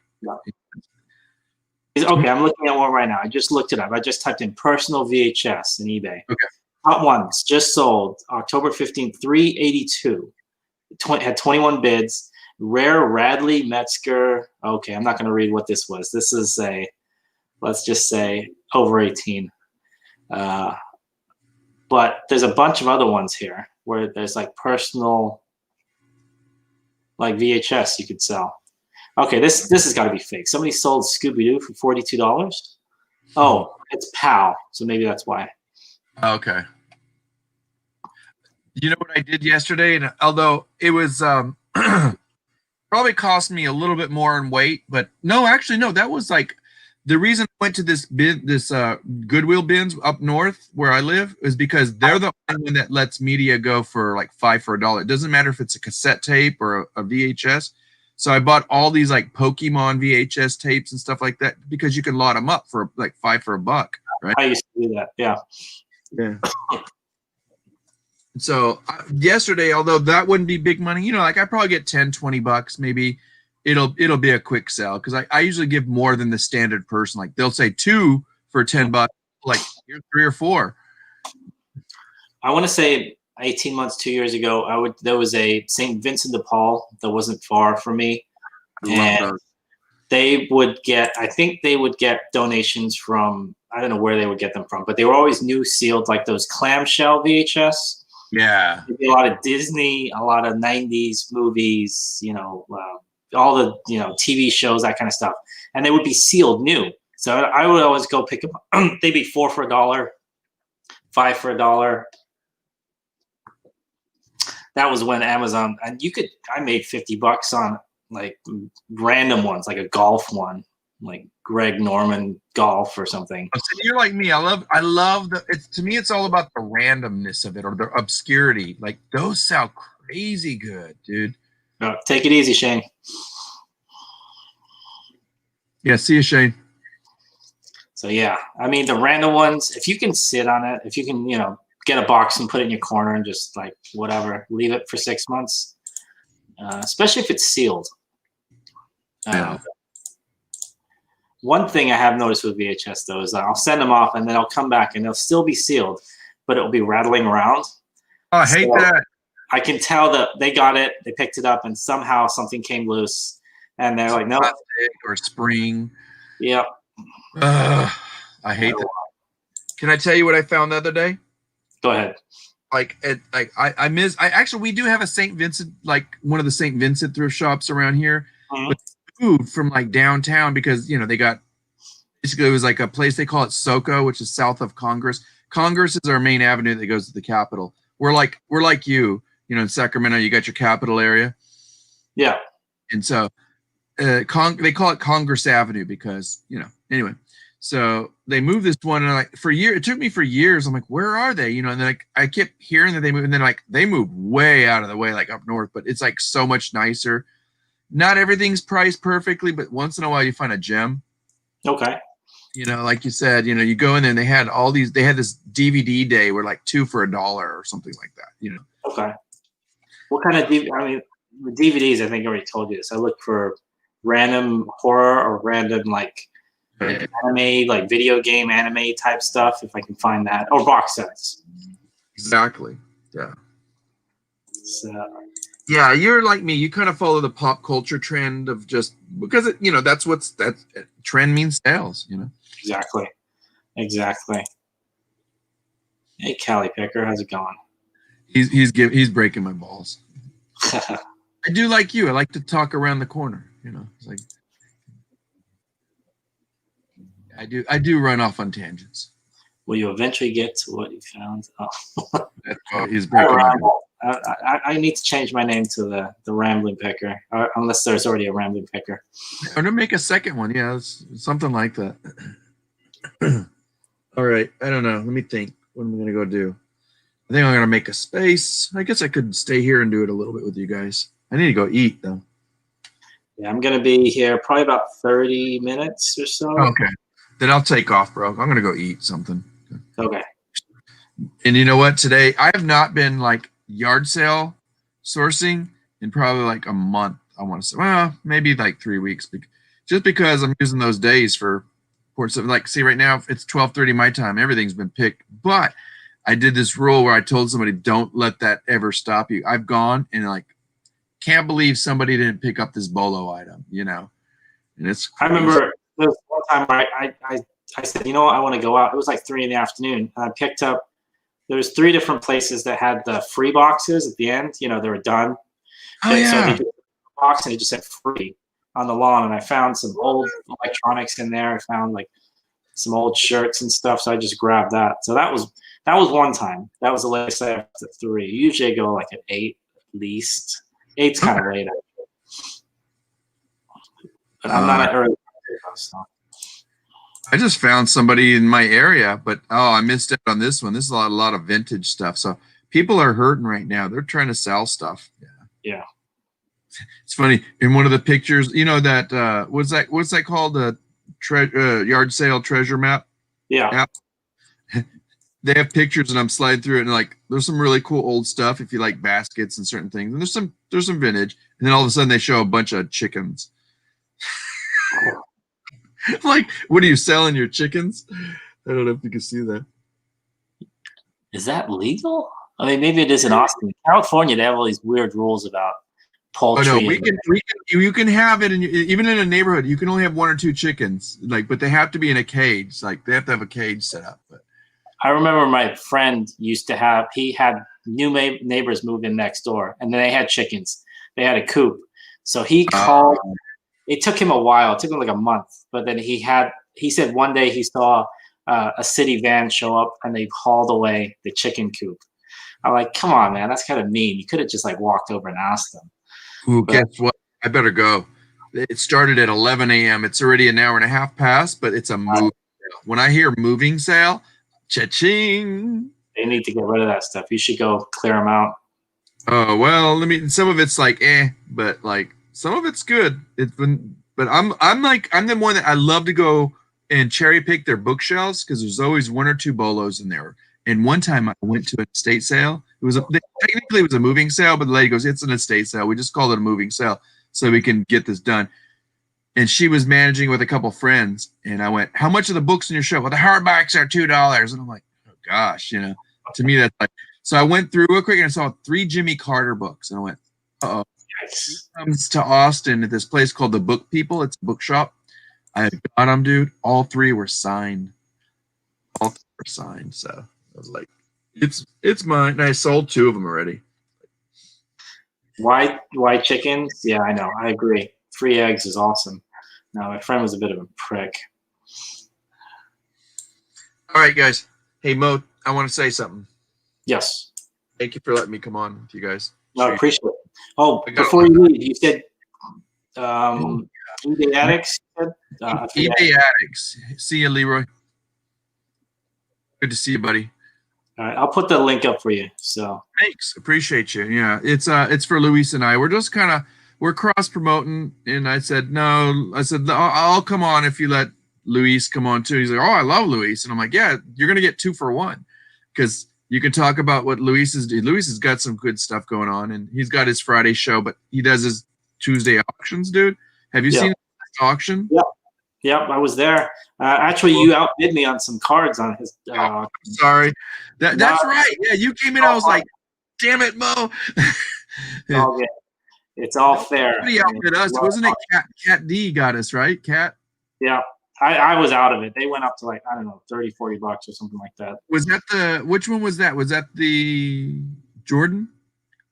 I missed the Jordan one. That was was it the Griffey or oh yeah, I wanted the Griffey too, but then you came in and I was like, and then I think Cat or one of the guys came in. They were coming in hard, like they weren't just up in $2 or $5. Like after they were like throwing down tens, and I was like, oh, they really want this. Yeah, I missed out on that, but I was like, all right, I went to somebody else. Luis is up in his game. He's hardcore, bro. I mean, really, that's what his inventory is. If he's giving away that stuff for, good prices. Yeah. Well, I hope you guys have a rest of the productive day. Do something with your family this weekend. Have fun. Enjoy. If you guys, whoever's listening, come see us on Mondays. I got the Mindful Merchants. It's always fun. And you guys, if you haven't liked or subscribed to Mo, come and Instagram me. I'm going to set you straight. Yeah. And I'm going to send you. Probably smart enough. I'm going to send you to this guy right above me. Louie will straighten you out. Oh, Leroy's going to straighten you out? There you go. Leroy's going to let you have and say, why didn't you subscribe to Mo? What's wrong with you? And then he's going to scream at you in Italian, say some Italian bad words. All right, guys. All right, take it easy, man. All right, I'm going to go find some goodies. Wish me luck. Good luck. There he is. How's the junk lots going? I see those eBay boxes. I use that same size box. I ordered a bunch of those last time. Yeah. Do you? That's the little ones. Those are the little ones. I got 3 or 4 sizes, little ones. Those come in handy.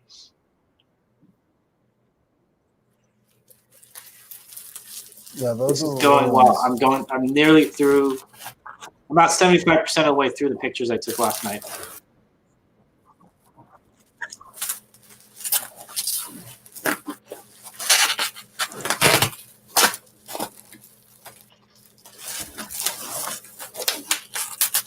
Yeah, that was nice to see. He's always he'll go on different channels, just talk. Yep. Mm-hmm. Like I said, they don't want to be nagged. They don't want you to nag them. They don't want you to try to get stuff for free. They want to do their thing. They want to still support the community and keep it moving. Yep.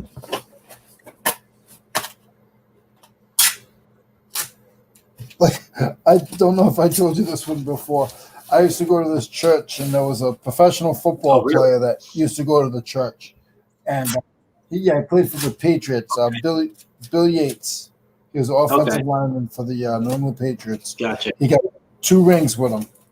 He was good under Warfel. Warfel. I don't know how to say his name. But he was like his backup. He was always a second. Okay. Always a second his whole career. And he ended up playing for the Patriots, and him and his wife were members at my church, which was probably about 30 miles from where they lived. And they didn't want to go anywhere big. They wanted to go to a decent church, but a little smaller, but something they were used to, and something that the wife was used to. And he would sit and talk to me for hours and hours. This guy's a professional player. Like, he played for the Patriots. He got 2 Super Bowl rings. He was in the NFL for over 13 years. And he just wanted to be regular. He didn't want all the bells and whistles, and he just wanted. He's like, Leroy. He's like, I was like, oh, did you watch the Super Bowl? He's like, no. I was like, what do you mean? He goes, listen, when I leave my job, I go home. Even though I'm a professional football player. That's not the first time I've heard that from a professional athlete in an interview. I forget who it was that was saying that. Was it? I forget who it was. But so it was another football player from the Niners. He said the same exact thing. I'm not a big sports guy outside of what I do for a living. Yep. And even some people, like, and he was a quiet guy. I mean, this guy was good. He was like 360 pounds, 6'6", I mean, he was huge. He was huge. I look small next to him, and I look big. And he used to like people would come up to him. Oh, can you sign my Bible? And it's like really, really. Like he would do it, but he would just give me that look, like Leroy.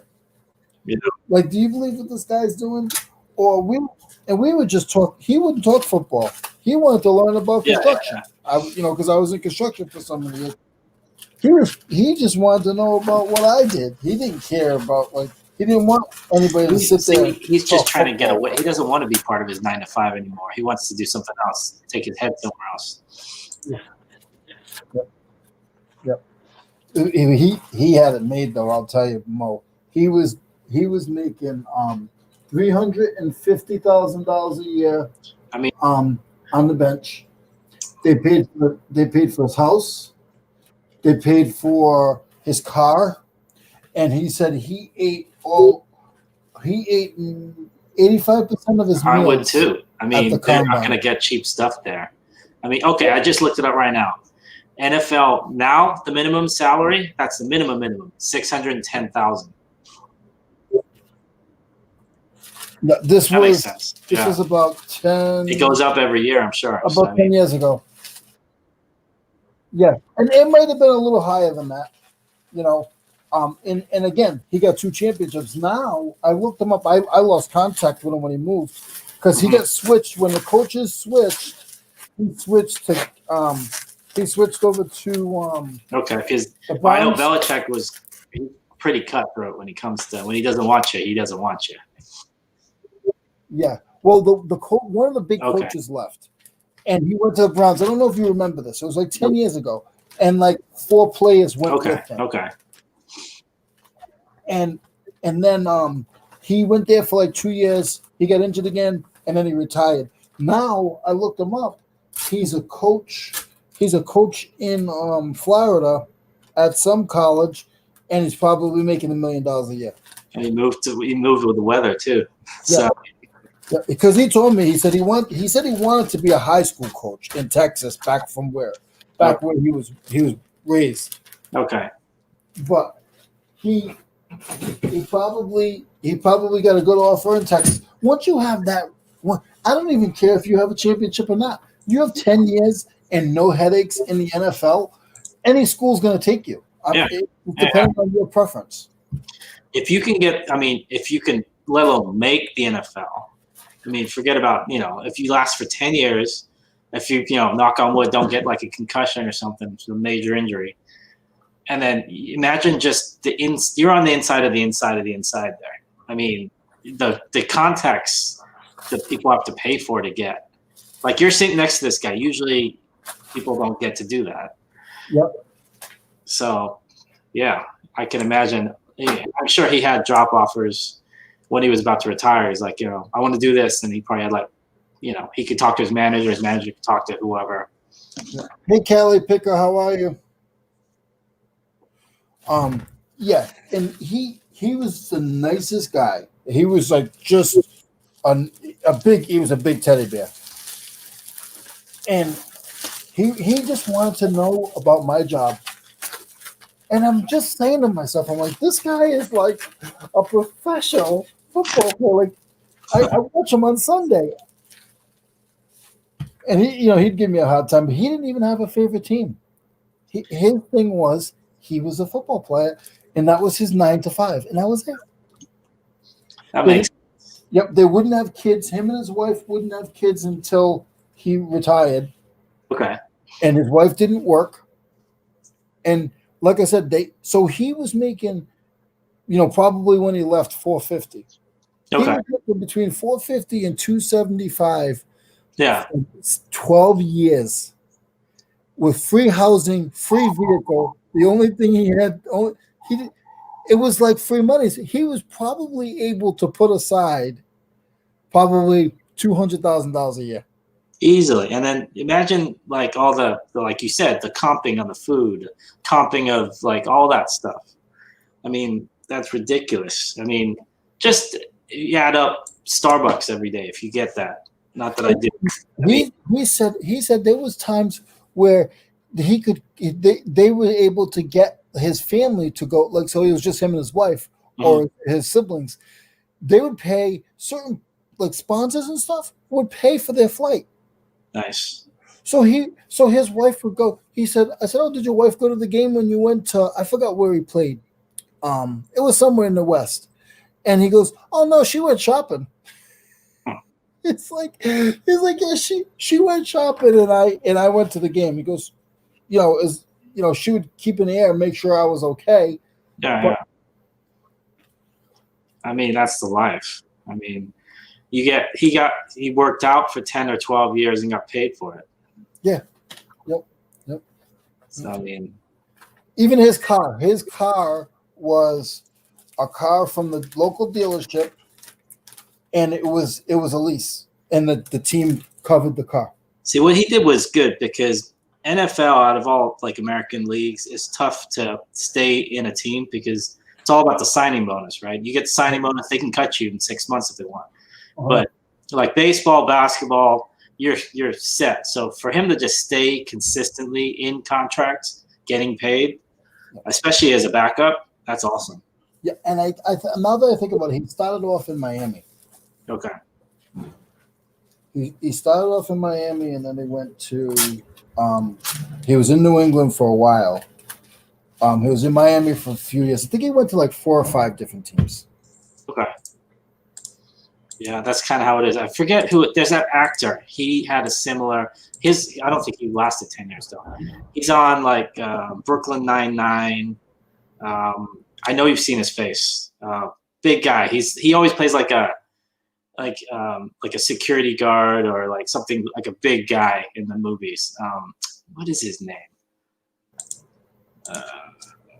What is it? Brooklyn Nine-Nine. Look it up. He got cut by the Niners, I think.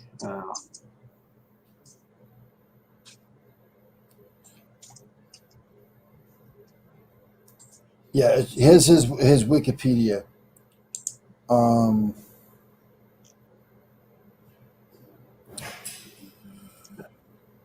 yeah, Terry Crews. He was similar to that in the sense that had to move around a lot. Yeah. Yeah, 5 different teams: the Rams, the Chargers, the Rhine Fire. I don't know where that is. Maybe that's in the UK or Europe. He played for Miami in 2003. He went to New England from 2004 to 2008. He was with the Browns he wasn't in. So he was in from 2003 to 2010. So he wasn't in for 12 years. I'm sorry.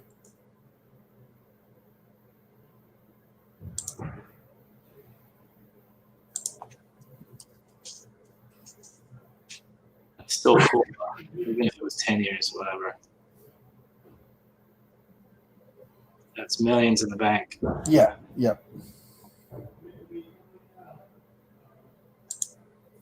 So it's saying, see, I haven't looked them up in a while. It's saying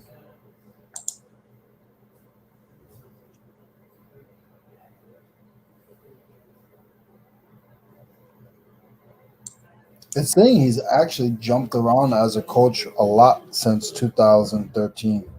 Okay. He says he was at Texas A&M. He was a strength and conditioning coach there. Mm-hmm. Then he went to Texas Tech. Same thing.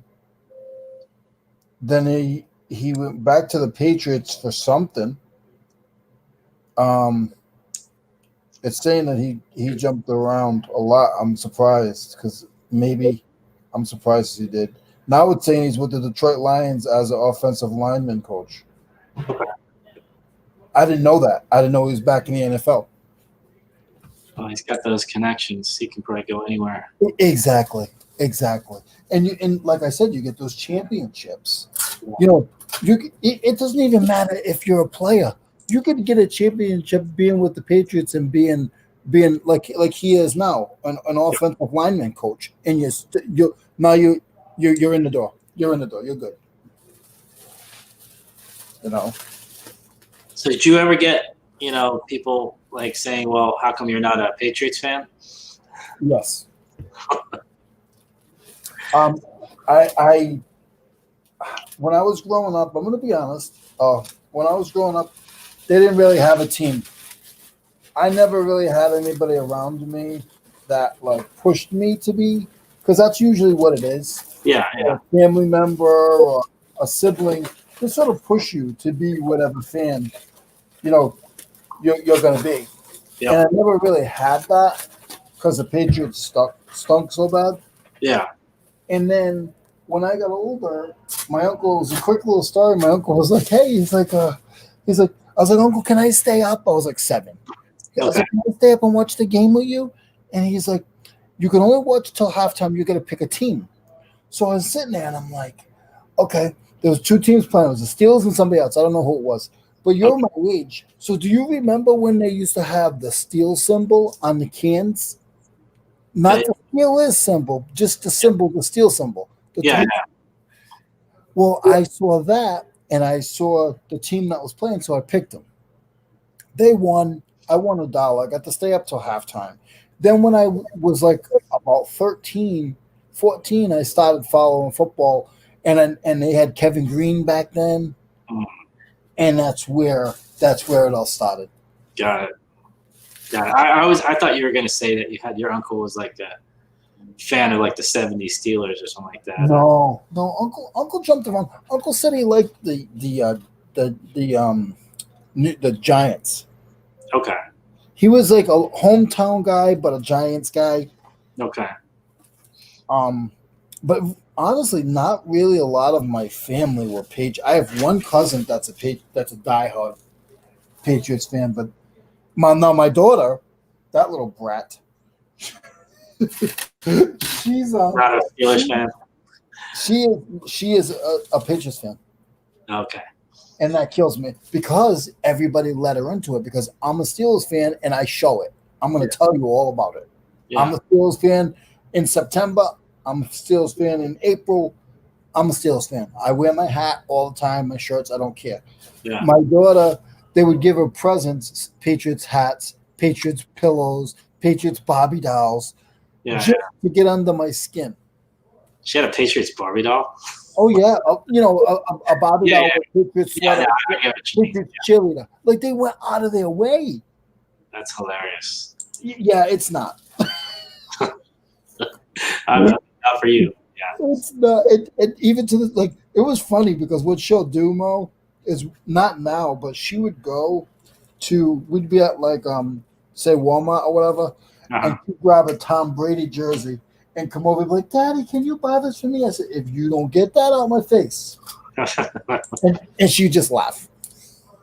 See, I always wonder because I equate like I heard I like basketball. So the Warriors, obviously, they're like a big team, or they were at least a year ago. But I've heard outside of like the Bay Area, they're not like that at all. So I always wondered, like, because I see the Patriots from the outside too. Like, what is the difference between, obviously you live in New England or you don't? There's a big difference there. Because the Patriots, I mean, I don't know. But they've been winning for so long. They have a lot of fans. They've got residual fans that just started watching them like last year. Yeah. So Brady, I mean, I take my hat off to him in a sense. I mean, that's unbelievable. I'm not sure if you'll see anybody else do that again. But especially in the Bay Area, whenever you say Brady, then the follow-up will be, well, he's no Joe Montana. Joe Montana never lost the Super Bowl. That would be the response. If you ask me, I think he's the best player so far. I think he's more of an athlete. That's another thing, too. Yeah. Because what I've read about the guy, and I don't know, I'm not a big football guy. I'm not at all. But what I've read about him is that he's ultra competitive. Like, if you're playing tiddlywink, he's going to want to beat you at tiddlywink. You play ping pong, he wants to play and beat you. He doesn't want to just, So I think that's where it comes. I'm sure all these top athletes are like that. But to be the top of the top for that long, I mean, 20 years? Yeah. So, I don't know. The thing that shocks me is, being in New England my whole life, I never really, because I'm not really a Patriots fan. I don't think anybody has it. Like, I never really heard it a lot. Yeah. I didn't realize how much of that they actually have an issue, like with the coach, and I never realized that. Okay. I never ever realized that. It wasn't really something that was out there. About Belichick, you mean? Yeah. I mean, just like I said, I'm not the biggest fan, but from what I see, a lot of people look at Belichick as this guy that's kind of, I mean, he'll do anything to win, like the whole thing with Deflategate and all that. Like how he goes through players quite a bit. Yeah. So that, I mean, I don't know how, like now, even, I don't know what Brady's opinion of Belichick is now. But I know what's his name doesn't like him too much. Who's the tight end? Who's the tight end that went with Brady? Gronk. Yeah, he came out of retirement. Yeah. You know, I mean, technically he could be a Patriots player right now. Yeah. So Gronk hates the guy from what it looks like. So I don't know. And I never realized that. Being in New England, you know, they hide that stuff. I never ever knew that being in New England. Yeah, well, that's what's going to happen. Everyone's going to have, the rose-tinted glasses on. They're going to be like, no, this is the best thing since sliced bread. I mean, especially coming from, you remember the 80s and the Patriots. Well, they lost 3 Super Bowls or something like that. I mean, for some teams, that'd be great just to get there. But that was – they were kind of not a joke organization. They weren't what they are now. Yeah. But I used to have a Patriots jersey. Funnily enough, it was a Bledsoe jersey. Oh goodness! And I just like the colors. But I mean, Yeah. And actually, the thing about I like 2 49ers players I like the most: Favre and Bledsoe. So you like the 49ers? I like the 49ers. That's who my cousin likes, and he's from here as well. Yeah. I used to like that Favre though. I thought that even though he would beat the hell out of the Niners, I liked the fact that he was just kind of like I don't know. He just put it all out there, all online. Yeah. So now, where are you? Where are you from? Like, you don't have to tell me the city. Originally? No. Right now, where do you live? Sacramento, California, right? Yeah, so about 100 miles from the Bay Area. I mean, San Francisco, like 80, 100 miles. Now, the Bay Area meaning what? The Bay Area is like, I guess it'd be San Jose, Oakland, San Francisco would be the big 3 cities there. So where's Los Angeles? Los Angeles is about 400, 500 miles south. Oh, okay. So like Southern California, when they say that, they're talking about San Diego, which is all the way in the bottom, and then LA County, which is right above them. So LA County is obviously Los Angeles, Anaheim. I gotta find out where my brother flies to. So my brother works for JetBlue, and I gotta find out where he flies because he flies probably LA. It's probably LA. Probably. Yeah, because he flies a program that they have called Mint, and it's a first class program. Okay. And they fly from Boston to LA. I think it's LAX. I'm pretty sure it's LAX. Yeah, LA, you got LAX, you got Ontario Airport, and then you got another one. But yeah, that's it. Or if you go down, you can go into San Diego. Yeah, most people like California think it's not that far, but it's not. I mean, it's a good 5 hours between LA and. I thought it was from Croydon. No, I grew up. Somebody just said I thought I was from Croydon. I've been to Croydon. Croydon's this part of London because up until about I was just before 12 years old. I moved from London to the Bay Area. So I used to. There's a place called Croydon, which is not far from where I used to live. And I used to go, like my mom would grab us and go grocery shopping there. So originally I don't know. Right before 7th grade, 2 weeks before 7th grade, I moved to the U.S.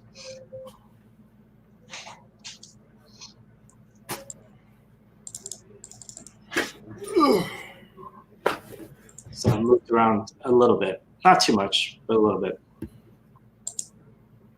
Are you you gotta go at 2? You gotta go at 2, right? 5 minutes. Yeah. Any couple minutes, I gotta go. Yeah, I try to keep track of your time. I know your schedule now. Yeah, I'm getting hungry. Yeah, and let me know next week. You want me on next week? Absolutely, man. Yeah, Okay. yeah. And let me know that morning time. I believe it's 9 o'clock. Is it 9 o'clock or 8 o'clock that you? I mean, what the first time we did it, I tried it at like 8. I think that's a little early for me. So I think 9 p.m. your time. Okay. Because if you want to do 10 after you take care of the kids, that's okay with me too. I'll do it. I mean, because I'm up. Here's the thing, because I get up at 7. When they get up, I get up, and then so I feel like it'd be a wasted hour. So I'll do it. I'll just try and cut that time a little bit short. Because to be honest, they ignore me. They come once I get them out of bed, they eat and they run upstairs. So. Yeah. I mean, I don't care. 9 is fine. I want to be there for you I want to be there for the channel when you go take care of the kids. And sometimes I feel like I'm not there yet. We're trying to figure this out. So yeah, no, I think maybe about 6 a.m. my time, so 9 p.m. your time. Okay. And then, they don't. That's a good hour before they get up, and then I'll take off for like 15, 20 minutes, and then I'll come back. It's funny. This guy's saying tooting. Because I used to take the train to school, and there was this. I still remember it. They would announce the stations, and then because I was in a city called Streatham, which is London's huge. It's like saying New York, and you got the different boroughs, a different I live in Manhattan, I live in Brooklyn, or whatever. So train and tooting, like he just said, was one of the places they would announce it. I would hear that name every single day. So in England, it's all, we don't drive anywhere. At least I didn't. We'd always take the bus or the train. Okay. I used to go to school. I used to take the 8:14 train, and then take a bus after that, and then walk a little bit. But I was used to it. It wasn't. It sounds like a lot, but it wasn't. Mm-hmm. Mm-hmm. Hey, Mickey, how's it going? So yeah, I think I'm gonna cut it here. I'm getting hungry. Okay. So I think next time I'm gonna bring some food with me, more than just water, because water makes me, makes me even more hungry, I think. Yeah, no problem. Yeah, I had a great week. You're at the flea market, or? Huh? Are you at the flea market on Monday, or as well, or? Monday, yes, Monday until 9, so I won't be on until 10. Okay. So Mondays and Thursdays. Okay, so what I think I'll do then is Monday. What I'll do is I'll probably do a Souls video from like 9 to 10. So whenever you get there, you can just jump on right after. What's up, Krillin? What's going on, Krillin? You selling some suits today or what, buddy? You know Krillin? Yeah, I talked to Krillin once years ago. Oh, Krillin is Krillin. Krillin's everywhere. Yep. Krillin is Krillin. I don't like people picking on that. Again, comes to the bullying. You don't pick on Krillin. Nah, he's a New Yorker. He's just, I've seen him in more like me. He's just there. I don't want to. We're gonna keep going. You gotta get out of here. Have a good weekend.